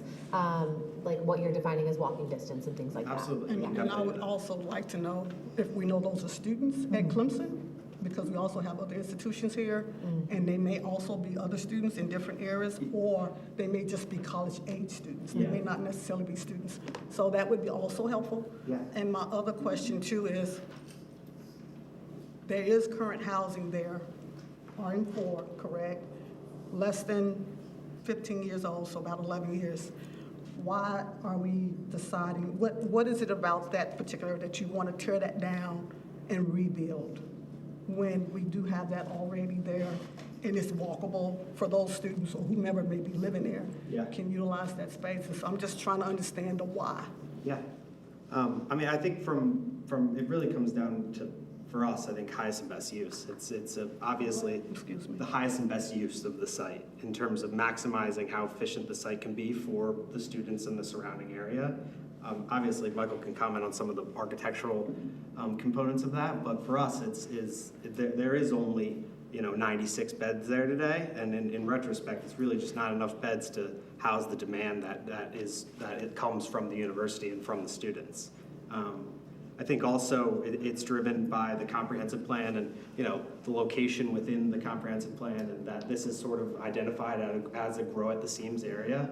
And I know there's been some talk about if it was where Tiger Park is, obviously it may be a little bit more well received from the community, but there's some complications with Tiger Park in terms of the ownership structure. There's some complications with the additional parcels along 94. So in terms of what's available today, in terms of land availability, this is really an area that we've identified as, it checks a lot of the boxes of the comprehensive plan. It's in an area that wants to see grow, and it's an underutilized piece of land today, in our opinion. But And then my last question is to talk about, and I may come back, but the safety issue, because I do understand as a parent, if you do have, it's so close to the residential community, and one of our residents spoke about being able to look in others' backyards, because you have your tree canopy and you have other ways of privacy. So that kind of eliminates some of that privacy possibly. And I guess I'm just trying to understand putting that kind of unit so close to a neighborhood that we could kind of lose some of those things. And so how would you address that piece? I think it's a multifaceted approach that can start with things like setbacks, but also that's why we work with our landscape team to really help buffer And granted, you know, I know that it's seasonal, right, and then trees lose their leaves, and it's, you know, not one size fits all, but that's why we also, I think we're very intentional about not having balconies on certain elevations, about, you know, thinking about sight lines, thinking about the way that students enter and exit the building, not just in terms of vehicularly, but also from a pedestrian standpoint. I mean, are we able to have a silver bullet that makes it so that you can never have a sight line into somebody's yard? Probably not possible. But do we think about it? And do we do our best to try to mitigate it? Yeah. Alicia, those apartments on Hedge Road now are 3 stories tall, and they have windows that face that water. Yeah. Yeah, I mean, Well, I'm just listening to I some of understand the what you're saying, things. but I mean, essentially the students could already be looking. Are you through, Alicia? I'm done. Yeah, Okay, for now. can I just, Adam, may I please just say something for the record? Sure. I mentioned last council meeting, but I also saw that the U.S. Census from 2023 to 2024, we grew by 1% as a state. And then we grew another 1.5% from July 24 to July 25. We had over 67,000 domestic migrants come. So it's not just students. Our secret is out, unfortunately, in people like this area of the upcountry. So I'm just trying to put on the record, we are the fastest growing state for the past 2 years, beating out Florida and Texas. Woo-hoo. I'm just saying, you mentioned about non-Clemson students, so I think that it's just a booming, So we're that's what I'm saying, growing. with purpose housing, we can look at other avenues and address those kind of communities. And so that's why I'm asking that question. Since we're focused on students, we're kind of forgetting about what you just said, the other population that is. But they need to live places too. So thank you, Chairman Jones. So I did have some questions about, I've talked to some of the neighbors and the people in the neighborhood, and one of the concerns that I'm hearing is really about traffic coming through the neighborhood. And we have addressed this, and this is also for Jake and Nathan, we have addressed this on some other developments. We've looked at just putting in for traffic abatement money to set aside to do traffic work. Nathan Hinkle had got me some drawings on some of the changes. Is this something where we can have just traffic abatement or traffic modification money set aside so that, I know we've got some plans, but if we come up with other stuff to help keep traffic out of the neighborhoods, there's funds there to help offset impact to the neighborhood? Yeah, I think we're open to.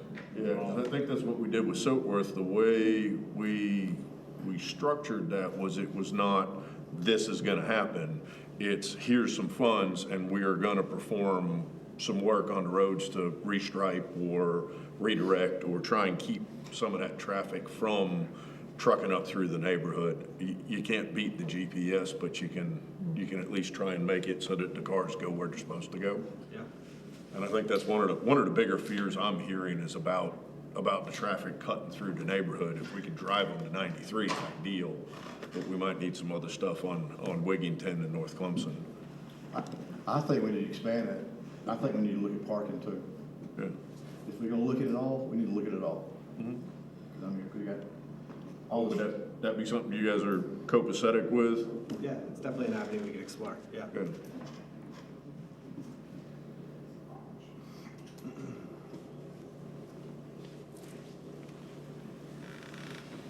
Any other comments, questions? Thank you guys for coming. You Thank can you. sit back down. Thank you. Okay, if there's any comments from the public, you have an additional chance now to make those comments again. For us to listen, not to answer on the spot, we can always get answers after the fact, and there's a 2-minute limit, so the public is welcome to make comments.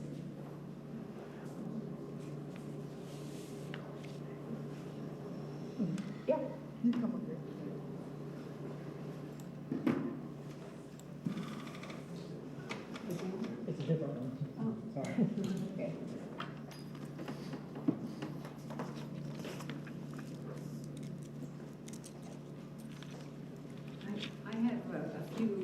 questions. One of them is, the city is concerned about getting the apartments for student housing. But what, and these gentlemen, I think, alluded to the point that there more people want to live closer by campus, which, we've heard over and over again. But my question to the council is what is going to happen to all those older apartments that are all around Clemson that now will be vacated, or partly vacated? And will that lead to, bad areas that, or whatever? I'm not sure. That's a question I have. As far as the store that they want to put in, the grocery store and other things, at Campus View, there's only, to my knowledge, it might be 3, but there's only 2 of the available spots that are available to rent. There's the cookie place and My Pie, the pizza place, Your Pie or whatever, My Pie, the pizza store. Also, where is the trash pickup for this apartment? I haven't seen that in any of the plans. And the other thing is not all students want to or can afford high-rise apartments.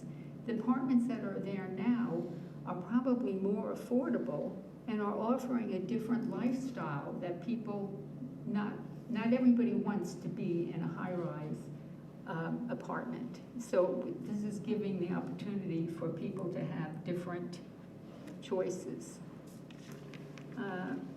And also the apartments, I think, That's I'm not time, sure, Mrs. John, Heaton, if that's it's time. Oh, Thank you very much. Okay. If it's okay with you, I'll follow up with you via email with some information and answers to those questions, Ms. Healy. If you don't mind, just sit down. I'll come to you in just a second, yeah.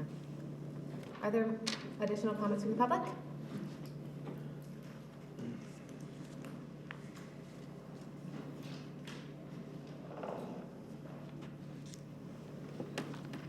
I can't believe I'm coming back up. That's okay.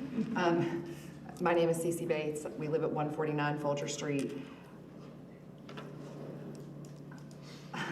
I'm at a complete loss. Like, I listened to the questions that you ask of the developers, and it sure feels like on the resident side that you've already made a decision about where this project is going.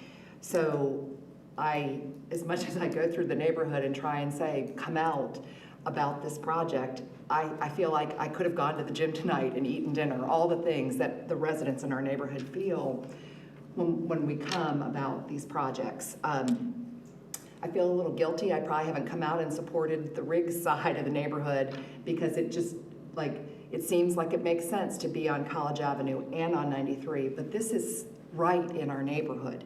To me, it's a little different, and I just really ask that you pause, think about all the things that have been mentioned here tonight, from the fact that those townhomes that are on that property were built 10 years ago, to the fact that, yes, they're widening the sidewalk, but it doesn't impact in the neighborhood where the residents live. It's only getting students from Pine Street downtown and across the street to campus. Are all of the facilities right now that are under construction even going to be occupied? So the 3 downtown is Grandmark on 76, which is walkable to campus. Is that facility full?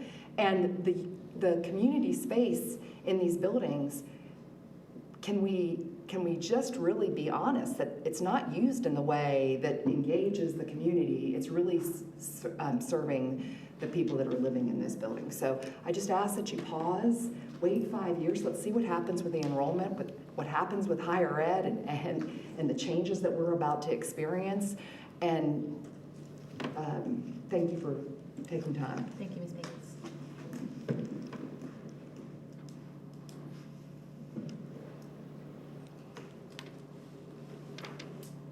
Yes, ma'am. Yes, ma'am. We just ask that you sign in again since it's a different meeting. Yes, thank you. Take your time.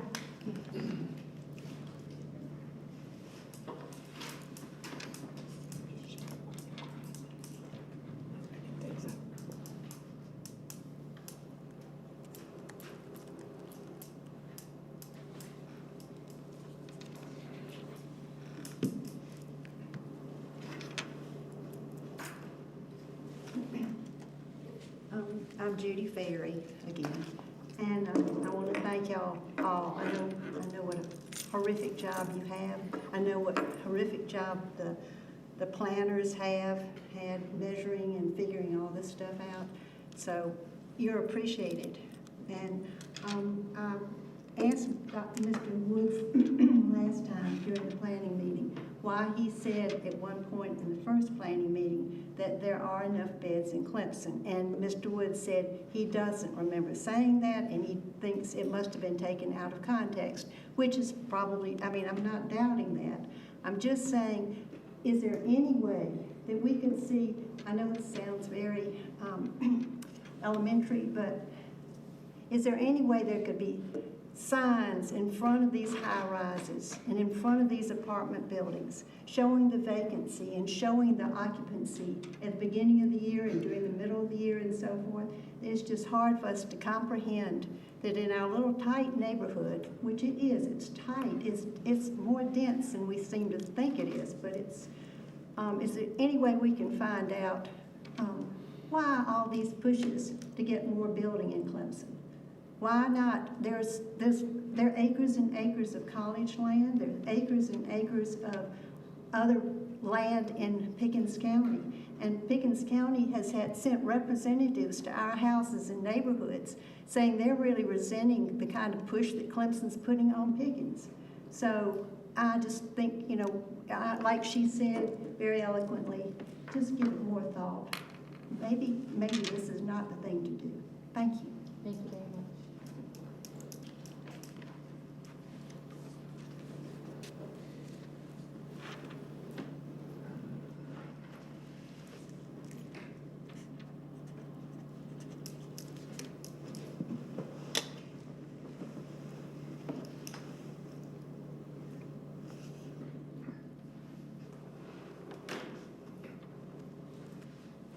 Good evening, Bob Healy at 140 Folger Street. Just a suggestion I had when I was listening before concerning the amount of parking at these buildings and whether people will be bringing their cars and not, and why don't we do a survey? We've got certainly enough buildings that you could survey the students.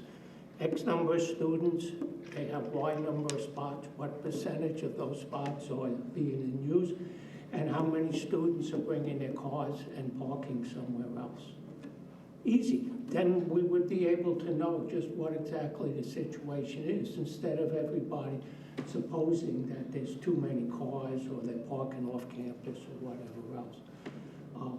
I think it might, if not certainly solve any problems, at least it'll make things a little bit clearer for everybody. Thank you. Thank you, Mr. Healy.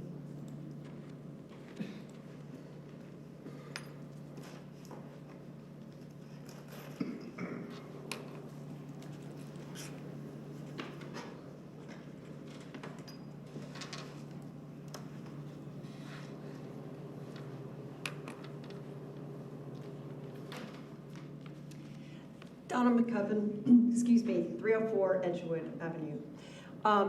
In thinking about some of what was said earlier, I appreciate the fact that they've talked about public space in this new facility, but let's be honest, community members are not going to go to public space in a student housing facility. So it's great that the students have that space, but that doesn't benefit the community. Looking at retail space and that kind of thing, U Center, all of their retail space is rented by the university. Somebody mentioned Grandmark, a lot of empty space in Grandmark. Campus View, empty space in Campus View. 114 Earl, I believe at this point there is only one business there. There had been another, they've since closed. The only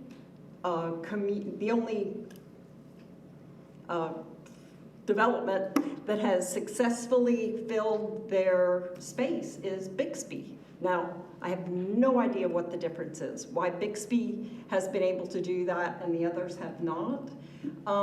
But the reality is that mixed use really, in general, doesn't benefit the community. Some of it is good for students, some of it is good. We use some of the restaurants, etc. But there's a lot of empty retail space in Clemson in these developments. Thank you. Thank you, Ms. McCubbin.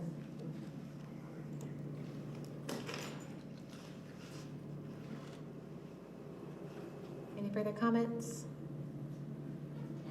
Yes, sir.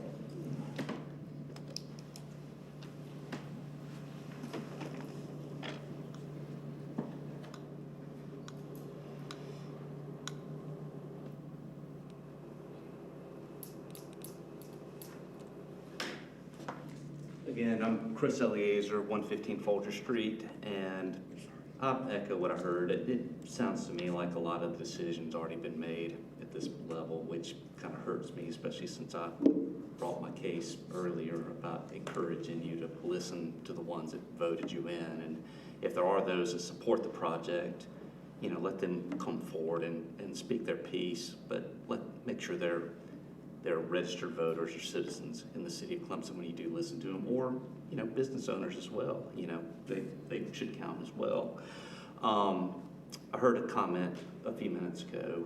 There was some misunderstanding about the height of the project. I think that was corrected, but there also was a comment made about there's already windows facing that side of the project, or that side of the property.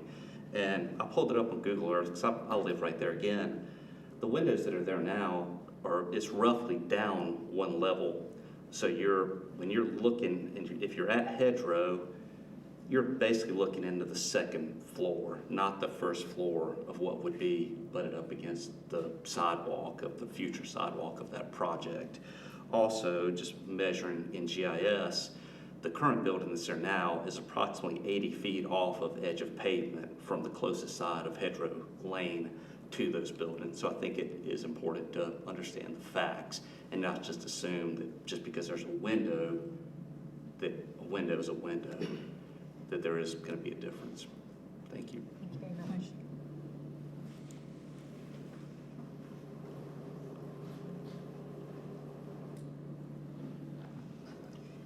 Really quickly, if you guys will indulge me, I want to ask you a couple questions if they can help me clarify some things. Cool. Will you discuss very briefly the retail incentive, I don't want to call it the wrong thing, but how we are managing making sure retail spaces get filled and when that came into play in the city of Clemson? Yep, a couple things bounce around my head. The reason Bixby works is it is the first building that follows our new architectural standards. Some of the others that are vacant were built where the retail depth at the bottom is not conducive to attracting the type of clientele that citizens in Clemson want to see. That was a mistake at the time they were built. That is something that we've learned since then. In addition to that, we now require a developer to post 150% bond of the build out. So after the space is not filled for a year, the developer is then fined heavily. We will call that bond. And then in addition to that, developers have proposed incentives to fill those spaces.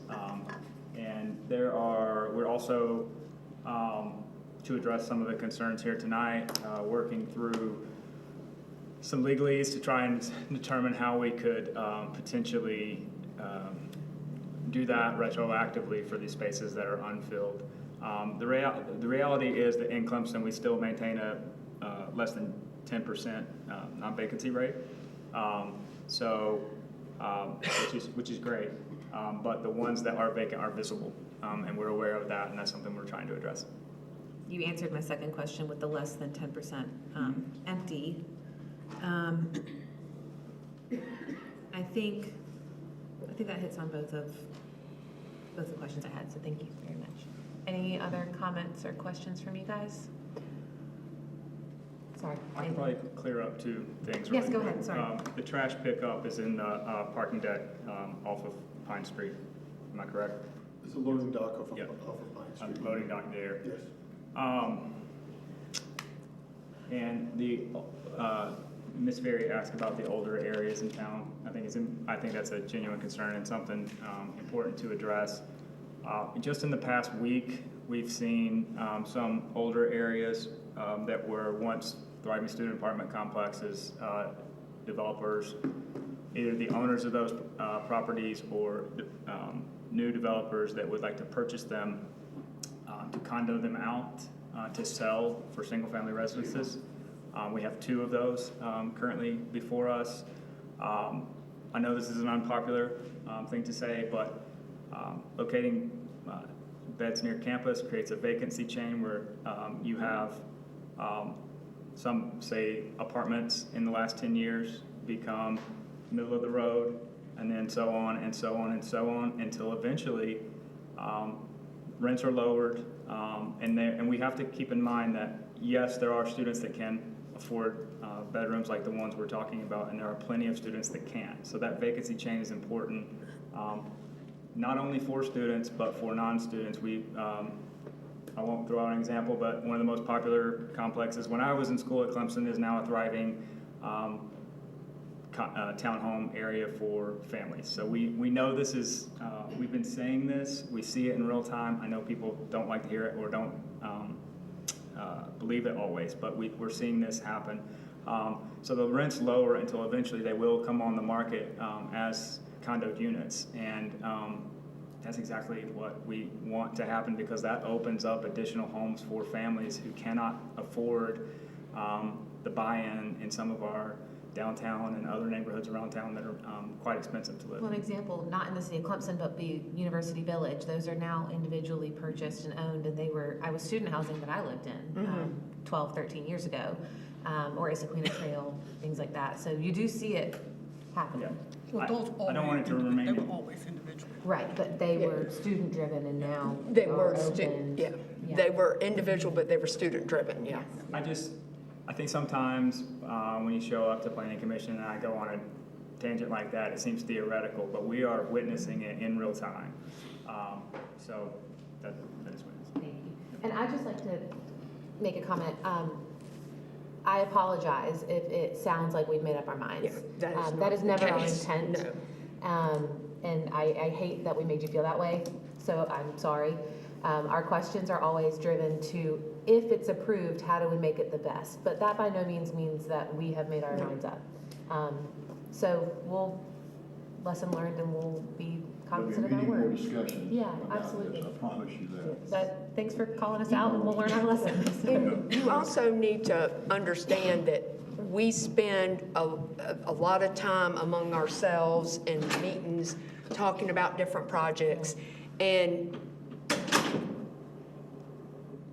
when someone comes up, and I mean no disrespect by this, ma'am, and sir, but when someone comes up, no, you already got your mind made up, it really drives a knife in my heart, because I haven't. And I'm trying to do the best I can for this city. I am a native of here and lived here all my life. And I love this town like Miss Ferry does. I grew up with her boys more than anyone knows. And you can trust I have the best at heart. And I think being told that we're not listening and we're not, we already have our minds made up, just stabs me in the heart as a council person, is echoing Lillian's. So, but that's your opinion and that's your right to voice it. But I can voice mine as well. So thank you. My only clarification, thank you all for being here. Appreciate you provided information. And thank you all for being here and sharing your concerns. I just want to make it noted that when we talk about our students, all of our students have a place to live. We do not have any unhoused students in Clemson. I can say that because I also work at the university, so we know that. So I understand if we're going to say those things, possibly more housing closer to the university for walkability, but all of our students, we do not have issues with students being unhoused at this particular point that we are aware of, to the point where we're meaning that there's not enough housing for students, because there is plenty of housing for students. It's just whether or not it's close, walkable. So when we look at the statistics, that's why I'm asking for the data from what you're seeing, so that can help in that decision. But we do not have an issue with students not finding housing because they can. It just may not be an ideal place, but they do have housing. So I wanted that to be on the record. Anything else from you guys? Thank you, and thank you guys for holding us accountable in the robust Yes. conversation. Yes. That was very, Yes. very good. Thank you for traveling in as well. Appreciate you. We're gonna move on to the next item. Discuss allowing the procurement coordinator and city engineer to enter into negotiations with Rectellus Financial Consulting for the development of a strategic management plan. Mr. Hinkle. Evening, hope everyone's doing well. Staff has kind of progressively went through this RFP for almost 3-4 months at this point. We're confident in trying to come into a amenable contract with Rectellus. I think the plan will benefit the city holistically, not as if we are kind of strategically looking at the assets that we have the most information on to see where our gaps are.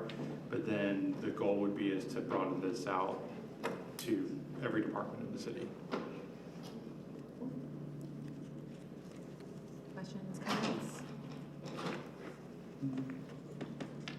I think it's a good idea. All right, you can stay here to discuss the resolution accepting the dedication of roads and sidewalks in phases 10, 11, and Thurman Lane and Patrick Square and associated rights of ways and easements. Yes, so this would be the final road acceptance for Patrick Square. So these would be the final areas that we design, everything. Staff has taken time to review and work with the developer to make sure that the roads were built to city standards and roads, sidewalks, anything that's within the right of way was built to city standards before bringing this to y'all, but happy to discuss anything about it. Comments, questions? Where is Thurman? I'm sorry. No, go ahead. Where's Thurman? I know where the other ones are, but which one is Thurman Lane? Thurman Lane is the lane that is the road that's from what I call the second entrance to Patrick Square, kind of closest towards, it's the road that's leading up towards to the breakfast location. Oh, yes. Okay, thank you. Okay. Sunnyside? Yeah, thank you. Yeah, I'm sorry. Sunnyside, yeah. I got one in my head and I was like, that's not it, I'm sorry. Yeah, thank you. So, yes, thank you. I've seen it, I'm sure, I just don't recognize, like Thurman Lane, where's that one? Thank you. Thank you. Thank you. Leslie. Okay, next we're going to discuss the draft of the procurement policy and procedure manual for the city of Clemson to be effective July 1st, 2026. Ms. Wilder. Yes, thank you. So state law requires that we have a purchasing ordinance or policy. And so currently we do have an ordinance, and we have requesting that you consider the procurement policy as we have given you guys and provided in the packet. One of the things that we've seen is that policies are becoming more prevalent than ordinances for purchasing, mainly because it gives you, the council, the ability to make changes in real time a lot faster than an ordinance. And I also think that a lot of times an ordinance can be cumbersome for the employee. And so to me, this gives the employee a lot more information and can be a manual and a policy at the same time, whereas an ordinance is very ordinance, so it's the no wiggle room legally. So this becomes a little bit more accessible to the employees. I think a lot of times they forget that that's where it is to look for the ordinance as an average employee. So we have brought this to you, and of course, having hired Jordan, he's brought his expertise and helped us draft this policy. The policy has been given to all of the department heads and have asked that they allow their staff to review and give us any comments. And so everything that is in the policy is what has been provided by staff and recommended by staff. So I think it's a great idea. That's what we went over in more detail last meeting, correct? And you have in the packet with but. The actual policy was in last week's, but Yes. y'all had asked for a discussion item on this. Okay. On the actual policy, so. Thank you. Thank you.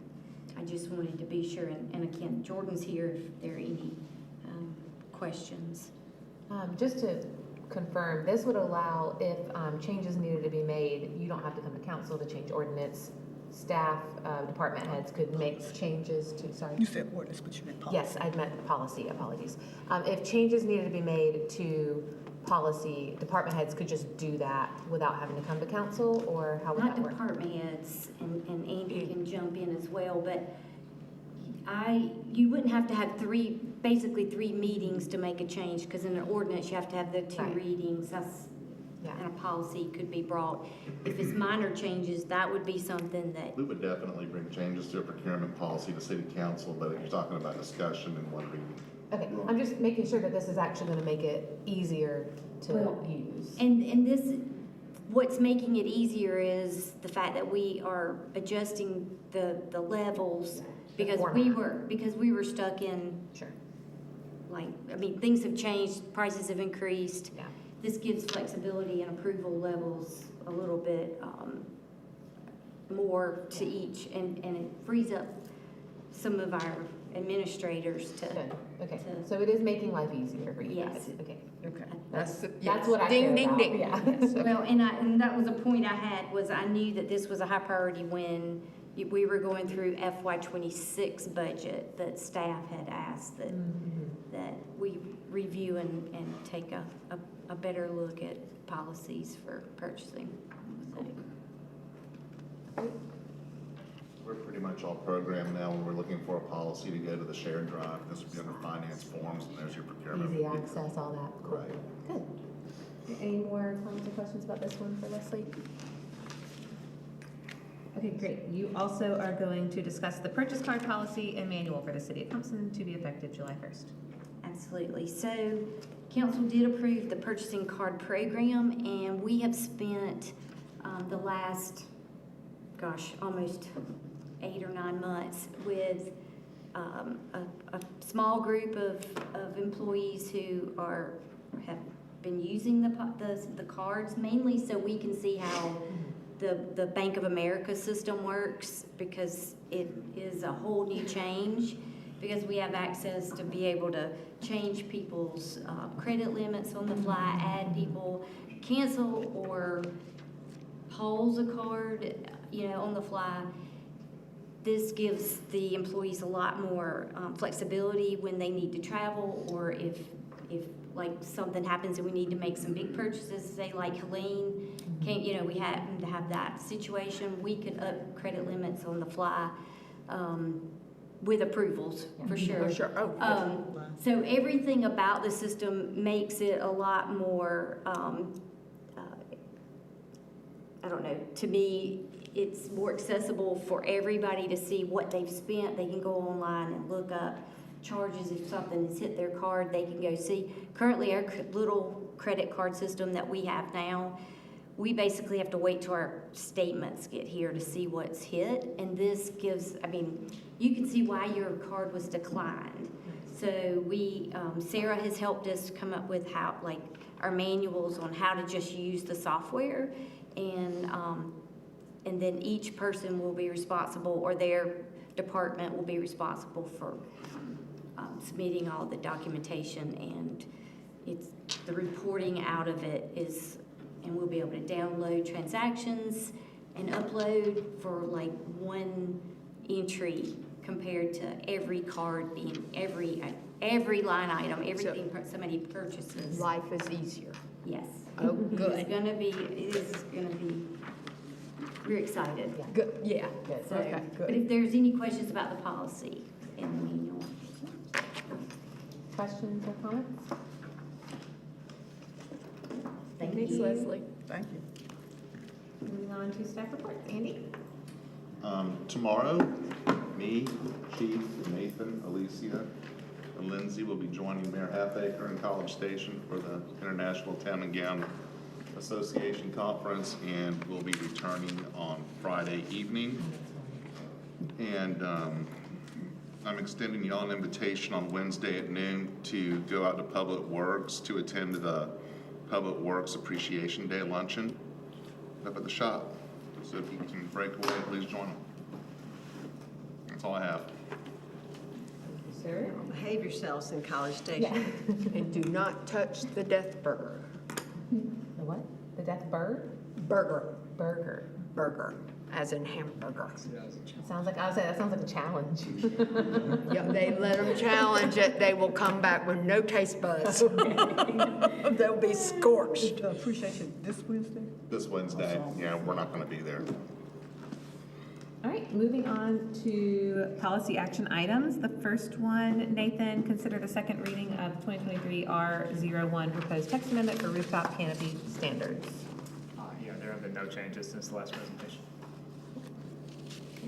Any comments or questions? Is there a motion? I make a motion that we approve 2023-R-01 proposed text amendment for rooftop canopy standards. Second. All right, all those in favor, raise your right hand. All right, thank you, everybody.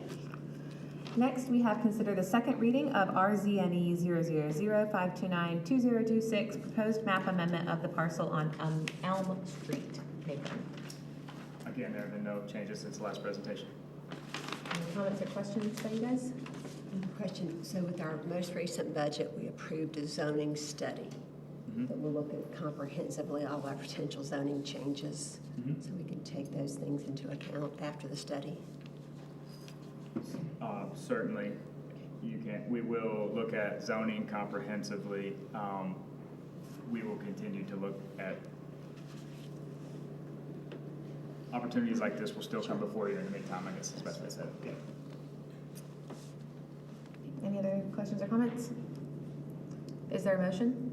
I make a motion that we approve RZNE-000-529-2026 proposed map amendment of a parcel on Elm Street. Is there a second? Second. Okay, all those in favor, raise your right hand. All those opposed? Okay, thank you guys. Next, the other policy items, consider awarding the 2026 Berkeley Drive multi-use path to Foothills Contracting LLC in the amount of $2,305,048. Mr. Hinkle. So this is for replacing the existing 4.5-foot sidewalk with a 10-foot sidewalk starting on Frontage Road going all the way down to Esquina. And then also a new parking area on the Berkeley Orchard, along with like what we're calling like a fast track path, some landscaping associated with that as well. That's down at the. That's the land that was the land that was purchased, and to be demolition of the old house that was there, putting in a new parking area, opportunities to utilize that park, and connecting the Berkeley Orchard, Toddy's Place, and Ashley Deering all in like safe manner. So. And it's on the right-hand side of Berkeley. It's this exact same location of where the sidewalk already is. We do have a neighborhood meeting planned for next Tuesday. So, Can you make sure that you let Ms. Hart know, because I know she asked about that at the beginning of the meeting. Thank you. The lady that was talking about how wonderful Berkeley is. So again, you and I had this conversation earlier, but I just want to reiterate to the rest of you. So you anticipate this sidewalk being completed by start of school? I expect the sidewalk on Berkeley to be completed before school starts in August. This year. I don't expect the Berkeley Orchard section of it to be completed at that time. Because obviously the goal would be to focus on Berkeley, get that wrapped up while traffic is low. Right, got it. Great, that's awesome. Very exciting. Yes, it's amazing how many children walk and ride their bikes. Seriously. Well, It there's is a great great. feature, the Green Crescent posted a great feature about the Walk to School Day, but they are walking every day. Hundreds of kids are walking and riding, and it's wonderful. So this is a very welcome addition. And one thing I want to highlight is that we are restriping Ashley Deering, so that's kind of a free park area in that parking lot. We're striping that to be more structured, with the idea is that being able to have it striped, we're going to be able to fit more cars in, just because you're going to know where you're allowed to park. So that is going to be part of this as well. Any other comments or questions for Nathan? Is there a motion? I make a motion that we award the 2026 Berkeley Drive multi-use path to Foothills Contracting Service LLC in the amount of $2,305,048.00. And I heard a second Lot of from money. Jones. Did you get that, Jeremiah? Jones second. Okay, all those in favor, raise your right hand. Thank you all. All right, thank you very much. Are there any, okay, mayor, council reports, comments, new business? I got a comment, because I think now that this is a second reading on the Elm Street deal. Since we passed it once and failed, it's got a third reading coming. Just Yes, it does. That's good clarification, thank you. All right. Anybody else? Well, thank you guys for trusting me, glad to be back, ready to go home Good with job. the little Great one, job. but kind of missed you guys a little bit, so. All right, Pinocchio. Yeah. It's okay, I've been getting a text from Dad about how difficult it's been, and I think they're ready for me to be home, so. All right, is there a motion to adjourn? So moved. Second. All those in favor? Thank you guys very much. Have a good evening. You too.